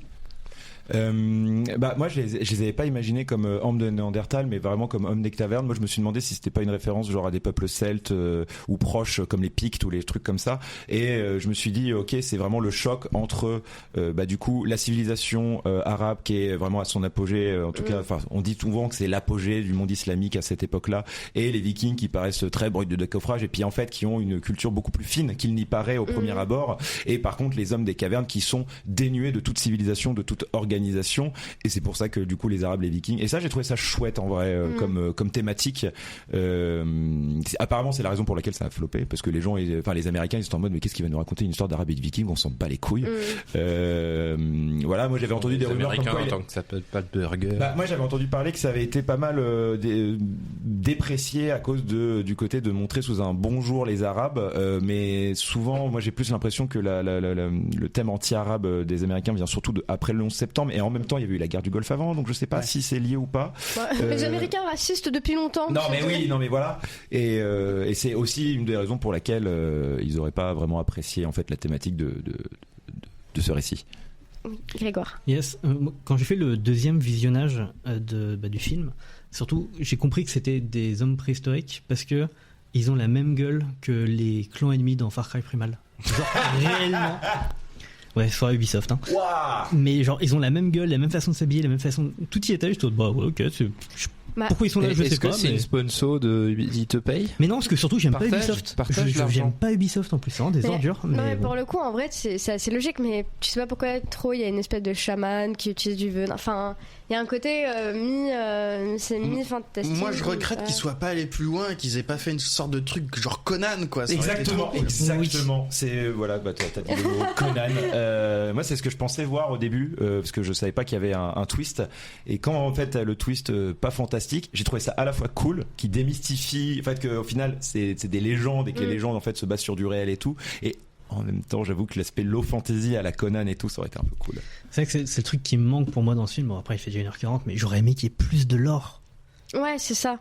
De l'univers, enfin de voir le building. Et comme il est pas long, je peux te le passer si tu veux, 150 pages. J'aurais la flemme de le lire. Je vais être honnête avec toi, j'aurais clairement la flemme. Mais j'aurais bien aimé le voir dans le film. Et c'est bien expliqué que c'est des hommes de Néandertal dans le bouquin, ou c'est d'accord? Alors c'est expliqué surtout dans l'annexe à la fin, mais oui, tu comprends un peu mieux. Après, il y a aussi, moi je suis assez fan de McTiernan, donc en fait, il y a aussi par rapport à ce réalisateur-là, ce récit dans cette carrière, etc. Et je trouve que c'est dommage parce qu'il aurait pu aller beaucoup plus loin. Il y a plein de trucs qui correspondent à fond dans cette thématique, c'est-à-dire que tu prennes le premier Die Hard ou à la poursuite d'Octobre Rouge, il y a énormément des histoires de conflits entre des gens de nationalités différentes. Hans Gruber, tu vois, et Octobre Rouge, c'est des Russes contre des Américains. Et justement, t'as aussi le même jeu sur le langage, c'est-à-dire qu'il y a un moment où il apprend le langage des Vikings, et dans la poursuite d'Octobre Rouge, pour faire en sorte que tous les Russes ne parlent pas russe tout du long, d'autant plus que le Russe principal, il est joué par John Connery qui sait absolument pas parler russe. En fait, il y a une scène au début où tu les vois parler russe, il y a un zoom sur sa bouche, et ensuite ça dézoome et il commence à parler anglais au milieu de la phrase à partir du dézoom, pour faire comprendre que oui, c'est des Russes, entre eux ils parlent russe, mais on va les faire parler anglais parce que ce sera plus simple pour tout le monde. Tu vois, t'as des petites ruses comme ça de mise en scène, et dans la poursuite d'Octobre Rouge ou sinon dans Predator, sur la différence de culture, sur le fait de se faire des guet-apens, tu vois, dans Predator entre Schwarzy et le Predator, à la fin t'as des ruses, des trucs comme ça, et je regrette qu'ils soient pas allés vachement plus loin. C'est-à-dire qu'on voit que les Vikings ils sont smart, on voit que les autres ils bouffent des crânes et ils sont super retors. Ils auraient pu aller d'un côté vachement plus loin dans la sauvagerie, et du côté des Vikings, aller vachement plus loin et les transformer en des sortes de MacGyver Vikings trop rusés et trop marrants. Et ça aurait été un truc qui aurait été plus réjouissant, surtout si tu rajoutes un côté un peu plus Conan. Et je trouve que c'est dommage que ce soit pas allé plus loin, en fait. Pour la partie conflit des cultures et tout, tu voudrais dire que John McTiernan a grandi pendant la guerre froide. Incroyable. Non, mais c'est pas le seul réalisateur de sa génération, mais c'est vraiment un truc très spécifique de lui. Et déjà dans son premier film qui s'appelle Nomade, c'est ça qui lui a permis ensuite d'être sélectionné pour faire le film Predator. C'était un truc où il se retrouve en fait en Californie et il découvre qu'il y a des gens qui sont des espèces de nomades pour le coup. Donc c'est plus ou moins des Roms comme on dit, mais pas vraiment, mais qui sont en même temps à moitié des vampires qui sont capables de pas dormir et en même temps de posséder ton âme et qui rendent fou certaines personnes. Et c'est un truc, le film est pas superbe, mais t'as des trucs d'ambiance très particuliers et très naturalistes que tu vas retrouver dans l'ensemble de ces films. Donc c'est pour ça que Predator s'est tourné dans la jungle et là c'est énormément en décor naturel, y compris avec des lumières naturelles. C'est pour ça que c'est super noir, c'est que du coup c'est éclairé à la torche quasiment tout le temps, quoi. Et tu parlais d'I Hard 1 pour le choc des cultures, mais c'est surtout d'I Hard 3, je trouve, avec Samuel L. Jackson et Bruce Willis et John McClane. Ouais.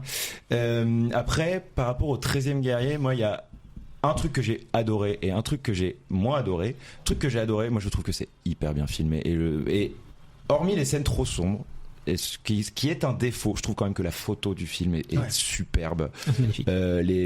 Tu parlais du travelling dans la forêt là. Enfin, t'as pas dit travelling, mais tu parlais de cette séquence dans la forêt, la lumière de la forêt, elle est folle. Oui, non, à part la lumière, c'est. Oui, c'est chouette. Hein. Les flambeaux qui descendent la montagne et tout. Et la scène sous l'eau aussi, c'est super. Et la manière qu'il a de filmer, ça pareil, en faisant mes recherches pour préparer la mise en contexte, voilà, où il a cette manière de filmer presque semi-documentaire en fait. Apparemment, qu'il voulait vraiment donner, et même la musique à l'origine, qu'aurait dû habiller le film, devait être un truc vachement plus immersif, plus tribal, etc. Et je pense qu'on perd un peu ce que tu reproches dans le côté, on n'y est pas allé assez à fond dedans. Je pense qu'on le perd quand même un petit peu dans le montage de Crichton, qui a voulu faire un truc beaucoup plus pas péplum, mais plus épique, plus aventure. C'est compliqué de savoir en fait si ça avait été McTiernan exactement comment est-ce que ça aurait été monté. Ouais, c'est ça. On saura jamais. Hein. Release the McTiernan cut. Tu vois. Par contre, chose que j'ai moins aimé pour ce film, c'est donc en gros pour le casting, voilà, il y a deux acteurs connus. Il y en a un, il joue un rôle au début, c'est Omar Sharif, et l'autre c'est Antonio Banderas qui est au sommet de sa hype en vrai dans la fin des années 90. Et en gros, les autres acteurs, c'est des acteurs. Alors à la base, pour Beowulf, ils voulaient caster le père Saxgard apparemment, mais ils ont pas réussi, et du coup en fait c'était leur dernier choix, l'acteur qu'ils ont eu, que je trouve en vrai, même s'il est très mono-expressif, s'en sort bien.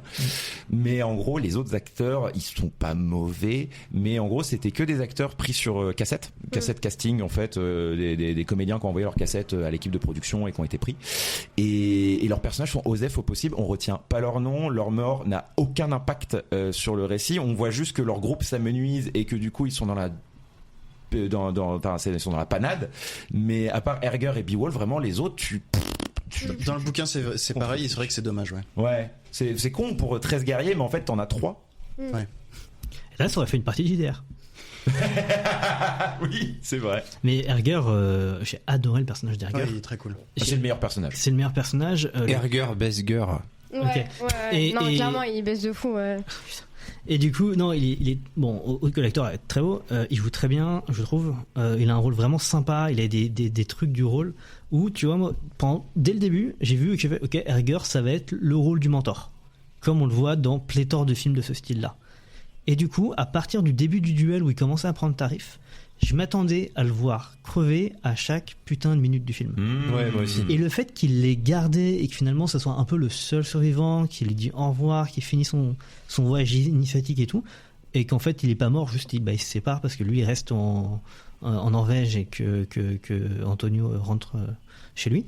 Je trouvais ça trop cool. Oui, c'est un plot qu'on voit rarement et que j'ai beaucoup aimé. Mais d'ailleurs, il est pas le seul à survivre, hein, parce qu'il y a celui qui fait le scout là, le gay qui survit, celui qui fait le gay. Oui, il est sur le bateau. Par les guet-apens aussi, j'ai évité de relever. Il l'accompagne. Il y en a un autre qui survit. Je crois qu'ils sont 3 en tout. L'Écossais survit aussi, je crois. Ou peut-être. Il ressemble à. J'ai vérifié, mais c'est pas le même acteur, mais il ressemble au mec qui joue Easy Hands dans. Tout à fait. Ah oui, merci, d'accord. Dans quoi ? Je suis d'accord. Alors, Flag Means Death. Ah oui. Ouais. Je n'ai pas cette référence. Trop belle série de Taika Waititi, c'est des pirates Gay. gays. Ouais. Et merde, quand je pensais. Oui, et d'ailleurs sur la séquence finale du bateau, moi il y a un truc qui m'a un peu marqué. C'est une petite anecdote rigolote. À un moment, donc t'as un gros plan sur le visage de l'acteur qui joue Erger, et je pense que ça fait partie des scènes qu'ils ont re-shooté après les séances test, parce que si vous faites gaffe, il est vachement joufflu dans cette séance. Tu sens qu'il a repris un peu de poids, et du coup il est tout mignon. T'as envie de lui tirer ses petites joues, parce qu'il est vraiment très beau l'acteur. Ouais. Bon, est-ce qu'on a fait un petit peu des avis de tout le monde? On passe au vote? On passe au vote. Eh bah, très bien. Écoute, Grégoire, le 13e guerrier, est-ce que tu le sauves? Alors, j'ai beaucoup hésité parce qu'au début, je comprenais vraiment que dalle. Et en vrai, bonne scène d'action, très belle image, l'histoire, s'en fout. En fait, c'est stylé, c'est cool, ils se tapent dessus, il y a des vikings, j'ai bien aimé. Pourtant, j'aime pas tant les vikings, donc oui, je le sauve. Okay. Et toi, Galien? Comme je disais, en vrai, ça reste un bon film que j'ai quand même bien apprécié, je le sauve. Très bien, j'ai boîte. Très bonne surprise. Je comprends pourquoi mon prof de ciné à l'époque l'aimait bien. Le film est très sous-estimé, je pense quand même. Il a ses défauts, mais il fonctionne bien pour 1h40, très efficace. Okay. Ouais, pareil, c'est pas le meilleur McTiernan, il est un peu mid par rapport aux autres, mais ça reste un bon film parce que le mec sait y faire. C'est un film. Non, mais c'est un bon moment. C'est un bon moment à passer, je trouve. Et pour moi, pareil, en fait, au final, je suis un peu déçue, je le reverrai avec l'idée que c'est des hommes de Néandertal. Je suis un peu déçue de ne pas l'avoir compris. Je trouve que ça n'a pas été assez montré, mais clairement, c'était un bon moment. Donc, je le sauve aussi. Ça veut dire que nous sommes 5 autour de cette table et nous sommes 5 à l'avoir sauvé. Donc, c'est officiel. Le 13e guerrier, on le réanime et on lui donne plein de love. On est très gentil pour cette début de saison. Ouais. Bon, on a évidemment une recommandation, c'est d'aller voir le Rocky Horror Picture Show au Studio Galante. Ça joue tous les vendredis soirs avec les Panic Babies et tous les samedis soirs avec les Time Slips. C'est nous. Nous sommes partis exactement. Voilà, nous-mêmes. C'est nous? C'est nous. Oui, c'est nous. Non, c'est pas toi, Galien. C'est moi. Mais c'est nous en partie toi parce qu'on est 25 en vrai. Mais... Oui. Et sinon, est-ce que quelqu'un aurait un film ou un livre à... Oui, j'ai un film. Un jeu même. Non, mais à recommander. Présenter, non. Moi j'ai un petit film à recommander. Alors il sera plus à l'affiche, d'ailleurs il commence à ne plus l'être et il sera pas à l'affiche au moment de la sortie de cet épisode, mais si vous avez l'occasion de le voir soit en louant une cassette à votre oncle, soit sur des plateformes légales, Life of Chuck, je sais pas si vous êtes allé le voir. J'en ai parlé, c'était ma reco il y a genre 2 semaines. Ah, tu l'as fait déjà? Il a déjà été recommandé. Ah merde. Je crois que c'est pas Die Hard 5, c'est la reco Die Hard 5. Et tant pis pour moi. Non, mais c'est pas, vas-y si tu veux en reparler, mais c'est trop bien. Donc allez voir. J'ai chialé, adaptation de Stephen King absolument fabuleuse. De Mike Flanagan. Voilà, c'est pour mon film préféré de l'année pour le moment. Pareil. Voilà. Mais du coup, ça a déjà été reco, donc nique-moi. Je vois Silk Song. Non. Est-ce que tu recommanderais le bouquin du 13e guerrier? Si vous êtes déjà fan de Michael Crichton, oui, mais sinon pour débuter, je recommanderais plutôt Jurassic Park ou Les Voyageurs du Temps. C'est peut-être, je sais plus si c'est exactement Les Voyageurs du Temps, mais une histoire de voyage dans le temps de Crichton, très sympa. Je crois que c'est ça. Ouais. C'est tout, merci à tous. Si l'épisode vous a plu, un petit like sur votre plateforme d'écoute, ça nous fait toujours plaisir. Et sinon, on vous fait des bisous. Bisous, ciao. Bisous.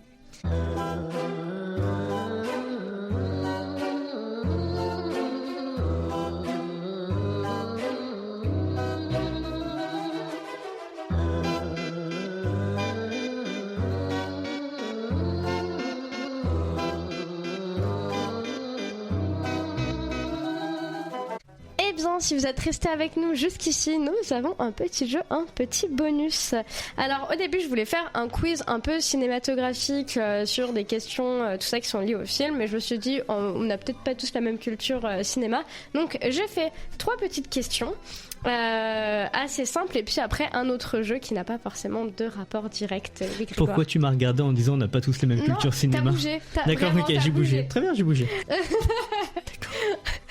Donc, la première question, c'est à base de whitewashing. Alors, attends, on répond tous en même temps. Alors, premier jeu, vous pouvez répondre le premier qui répond. Après, on fera des petites équipes pour la deuxième partie, mais là, celui qui veut répondre...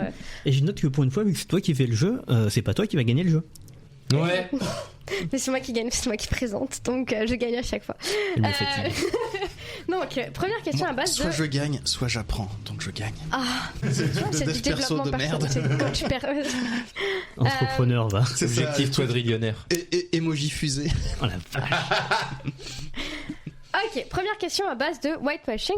Dans ces 3 films, lequel de ces films n'utilise pas de whitewashing, donc c'est-à-dire prendre un acteur blanc ou de pas la bonne nationalité pour jouer une autre nationalité, parce qu'au final on s'en fout, on connaît pas assez. Alors, petit A, est-ce que c'est Gods of Egypt? Petit B, est-ce que c'est NCIS? Non, celui qui n'utilise le truc, c'est qu'il y a plein de persos dans chaque film. Oui. Non, mais qui n'utilise pas. Qui n'utilise pas. Qui n'utilise pas. De whitewashing. Petit A, c'est Gods of Egypt qui n'utilise pas de whitewashing. Petit B, c'est NCIS qui n'utilise pas de whitewashing. Ou petit C, c'est Prince of Persia qui n'utilise pas de whitewashing. C'est NCIS. Non, ils utilisent tous du whitewashing. Oui, les 3. J'ai pas vu NCIS, mais genre... NCIS, c'est une série, NCIS. Oui, mais c'est une agent du Mossad, Ziva, mais en fait c'est une actrice brésilienne. Et Dinozzo, pas du tout. Et Dinozzo n'est pas du tout italien. Pas du tout italien. Vous êtes vachement calé. Par contre, le bleu, non, mais vraiment bleu. Mais Dinozzo. Mais toi aussi. C'est un mec d'origine italienne, comme il y en a beaucoup aux US, c'est tout. Oui, mais oui, t'as jamais regardé NCIS? Par contre, non, moi je regardais FBI porté disparu sur France 2. Et Ziva qui comprend aucune des expressions. D'accord. Et pour moi, le pire whitewashing de cette série, c'est, j'ai oublié son nom, la gothique qui n'est pas vraiment gothique. Et le jour où, Abby. Et le jour où j'ai découvert ça, parce que moi c'était une série de mon enfance. Pareil. Donc c'est ce qui m'a fait un peu rentrer dans le truc des gothiques et tout, parce qu'elle est trop belle. Et quand j'ai eu 13 ans, j'ai découvert qu'elle était pas gothique du tout et qu'elle était très très vieille, très mal vécue. C'est cette série là, d'accord, j'ai vu des extraits, ouais. L'agent Gibbs. Oui, elle appuie sur 3 touches sur un clavier, en même temps que le bleu, et t'as 12 000 fenêtres qui apparaissent, et c'est complètement stupide. Ouais, j'aimerais être aussi fort en informatique qu'elle, clairement. Moi, c'est cette série qui a développé mes débuts de Daddy Issues avec Jethro Gibbs. Voilà. Alors, si tu veux, j'ai plein d'infos sur la série qui te fera partir tous ces Daddy Issues avec Jethro Gibbs. Ouais, non, je sais que c'est pas un mec très ouf. Pas fou. Alors, question numéro 2. Lequel de ces films avec un chiffre dedans n'existe pas? Oh la vache. Alors, 8 heads in a duffel bag, donc 8 têtes dans un sac. Réponse B, 55 days in Peking, donc 55 jours à Pékin. Ou réponse C, 16 corpses, qui a été traduit par 16 morts et un fossoyeur. Le premier, moi je dirais. Ça va pas être le troisième, sinon la traduction serait pas aussi éloignée. Aucun n'existe. Non, j'aurais tenté. C'est le C qui n'existe pas. Ah, c'était le troisième. Justement, j'ai inventé une traduction et tu es tombé dans mon piège. Je ne connais aucun des films. Du coup, t'as bien fait de me regarder tout à l'heure. Je connaissais que le deuxième, moi, mais voilà. Et dernière question, dans quel film Antonio Banderas n'a pas joué? A, Entretien, ça va aller très vite. A, Entretien avec un vampire. B, Spy Kids 3. Ou C, 16 corpses. Entretien avec un vampire. Mais non, c'est le 3. Non, il joue dedans, il fait un tout petit rôle, mais il joue Armand. Ah ouais? Ah merde. Dans Entretien avec un vampire? Ouais. Oui. Faut que je le revoie, ça fait une éternité. Faut que je revoie Spy Kids 3. Et dans quel film Antonio Banderas n'a pas bandé? Oh putain. Je voulais faire un jeu de mots avec ça, mais je n'ai pas fait de jeu de mots avec ça. Ouais, parce que je l'ai fait pour toi. J'ai un jeu. J'avoue qu'Antonio Banderas, ouais, c'est une promesse en fait. Ah, c'est vrai. Alors, mon jeu, comme il n'y a pas assez de scènes d'amour et de sexe dans ce film, je me suis dit... Alors, dans le bouquin, allez-y, hein. 150 pages, mais 50 pages de baise à peu près. Hein. Allez, let's go. C'était les accords, ça, comme il n'y a pas assez de cul, genre ajouté. Allez. Alors, donc, mon jeu, c'est pour le coup... donc, vous allez vous mettre en équipe, donc 2 contre 2. Donc vous choisissez votre je suis avec... je serai avec Galien par défaut. Les vieux contre les jeunes. Je suis très content d'être avec Galien. Oui, je vous encore un gap générationnel. On fait de l'agisme. Une question de rapidité, levez la main. Ok. Alors, lève la main avant de répondre. Alors pas comme Elon Musk, s'il vous plaît. Merci Galien. Non, mais... Ah, pardon. Alors, on lève la main quand on a la réponse. Avant de répondre. Si vous donnez la réponse avant qu'on vous donne la parole, c'est le point à l'autre équipe. Ok, bah voilà, c'est Eric qui fait les règles, même quand c'est pas lui le maître du jeu. Voilà. Quel enfer. Alors, le jeu, c'est très simple, c'est qu'il existe des films porno parodiques de vrais films. Voilà. Je vais vous donner déjà fatigué le nom du vrai film et vous allez devoir me donner sa version parodique. J'adore. Alors, Fast and Furious. Vous avez le droit de dire si vous donnez des bêtises, c'est pas grave, ça donne pas le point. Putain, en fait. Ah, mais si. Je crois que t'as levé la barre à un moment. Non, t'as fait avant. Fist and Furious. Oh, ça aurait été génial. Ce n'est pas ça. Ça n'existe pas. Non, je suis pas sûr, mais Fast and Curious, non. Non, c'est en anglais. C'est anglais. Ouais, mais ça aurait pu être Ça des aurait pu Français être ça. qui auraient. Ce qui est horrible, c'est que je m'en souviens pas, mais je crois qu'on l'a déjà raconté. Parce que ça me dit vraiment quelque chose et ça me traumate de dire ça. Putain, j'ai rien qui me vient. Bon, je vais vous le dire, c'est Fucking Furious. Bah oui, oui. c'était évident en fait. En fait, le mien était trop poétique en Le fait. tien était Alors, un français cette fois, Cocorico, le Grand Bleu. Attends, c'est quoi? Vas-y. Ah, c'est juste le grand bleu. Non, La grande bite. Enfin... non, Ah non, c'est ce que j'allais dire, mais. oui. Le gland bleu. Vache. Yes. Ah, il y en a quelques-uns qui. Ceux-là sont ceux qu'on peut deviner. Il y en a quelques-uns qu'on ne pourra probablement pas deviner, mais je les ai trouvés C'est un film géniaux. porno en Antarctique, le gland bleu. Pardon. Alors, les visiteurs. Les visiteuses. Oui. Ah, ça c'est connu, oui. Celui-là va être rapide, je pense. Le Seigneur des Anneaux. Le Seigneur des Anus. Oui. Je l'avais. Donc on est pour 2-1. Total Recall. Oui. Total Facial. Non. Total Rectum. Non, il a dit avant. Anal Recall. Non. Non plus, mais on se rapproche, Galien. T'avais dit quoi, Galien? Total Rectum. Total Recall. Rical. Je le dis avec un accent nul pour Total que... fécal. Non. Je sais pas. Total Anal. Non. Non. Non, vraiment, rectum, t'étais pas loin. Ah. C'est Total Rectal. Wow, tu pouvais donner. Oui, il l'avait. Total rectal, incroyable. J'adore. Alors, Matrix. Bah, mais... Ah, Non, en fait, je l'avais pas, j'ai levé la Ah, main. ouais, tous, je crois que c'est plutôt après. Le Matrix. Ah oui. Ah oui, on l'a tous. Celui-là est génial, mais indevinable. Et j'ai très envie de le partager. Les 4 Fantastiques. Les noms est en français. Enfin, le nom de la parodie est en français. Oui. Les 4 fantastiques. Je voulais Franchement, dire la même chose. c'est presque ça. Ah je ouais. pense que si personne ne trouve le point, Ok. tira. Oui. Les 4 Fantasbits. Non. Non, personne. Oui. Les 4 Fantaschibres. Non, c'est les 4 Fantastiques. Oh, les 4 fantastiques. Waouh. Il fait une force, les cons. Il fait très Ils fort. sont forts. Je suis admiratif. Alors, ouais, après, bon, alors, j'ai donné le dernier qui est trouvable. Après, je pense que je vous les donnerai. Full Metal Jacket. Vas-y. Non, j'ai pas encore. Mais je crois que je connais. Enfin, C'est en français aussi, la parodie. Ah, Je suis nul, je suis trop pur. en français. Full Metal Jacket, mais en français. pas Full Metal Branlette, un truc comme ça? Non, Ah, ça aurait pu, ouais. De ouf. c'est dans cette idée. Full Metal Braguette. Pas mal, mais toujours c'est pas ça, joli, ça hein. ressemble, mais c'est ouais, Trop franchement. poétique. Est-ce qu'il y a Full Metal dedans? Il y a Full Metal dedans. D'accord. Mais Ça, je sais qu'il y a Jacket. Full Metal, mais je sais plus c'est quoi le troisième mot. Parce que j'ai déjà vu passer quelque part. Ah, mais attends. Full Metal Levrette. Non, Oh, c'est beau. Ah, c'est putain. ce serait incroyable. Attends, Full Metal Braguette. Branlette. Non, je Non, crois qu'on l'a dit. je l'ai dit. Ouais. Branlette. Non, t'inquiète. Attends, un truc avec Jack. Full Metal Caquette. Il est trop pur. Full Metal Kick-Cat. Moi, on est à 4-2. Ah bon? Oui. Ah ouais. Il y a eu un. Ah non, 4-3. Ouais, Il y en a un que t'as trouvé. J'aurais dit 3-3 même, mais. Non, Ouais. c'est parce que je t'ai accordé le fantastique. Ah oui, c'est vrai. Ouais, bah, merci. Mais 4-3 pour moi. Chais. Alors bon, ceux-là, je pense que je vais vous les dire, mais c'est juste pour votre culture. Le bon, la brute et le truand. Bah, le bon, la pute Attends, et le mais- truand. Non. Laisse-nous essayer de trouver. Non, je vais pas vous le dire tout de suite. Ah, Ah, pardon. Non, oui, mais enfin, c'était non, mais si vous avez. Je vais vous laisser un peu de temps.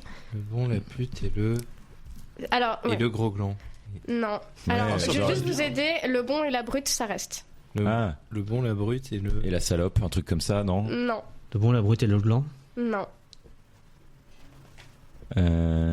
Attends. Et l'éléphant. Et le fion blanc. Le Non. bon, la brute. Ça finit en an, je Oui. suppose. Ouais, ça garde le jeu de mots, ouais. Et le fondement. Non. Le bon, la brute. Oh, il est énervé celui-là. Ouais. Le bon, la brute et... Non, je l'ai pas, moi, je vais pas avoir. Le pénétrant. Ah, c'est pas con. Ouais, c'est Non, c'est trop gentil. Oui, c'est c'est trop poli. Il est hard. Ah, attends, s'il est hard. Ah, genre, si il est hard. Attends, Là, ouais, pour comment Mais on non, dit mais je cherchais dans notre vocabulaire. Non. Je cherchais dans notre vocabulaire quand il est hard. Ouais, moi, t'es le gros golan, ça aurait pu. Ouais. Comment on dit prolapsus en français Pas prolapsus. Ouais, non. Un truc comme ça, tu vois, genre je me dis. Ouais, c'est dans ce délire-là. Non, bah ça doit être un. Attends. Le bon, la brute et la descente d'organes. Je sais pas. Je sais pas pourquoi. Vas-y. Le bon, la brute et le viclan. Non. Parce qu'ils font ça très drôle. Moi j'aurais pensé à un truc, je pense que c'est rapport avec une pénétration, un terme pour une pénétration C'est quelconque. C'est non. Ah non, d'accord. Ah ouais ils sont non, ouais, non. Ils sont raffinés ces gens-là. Non, vraiment pas.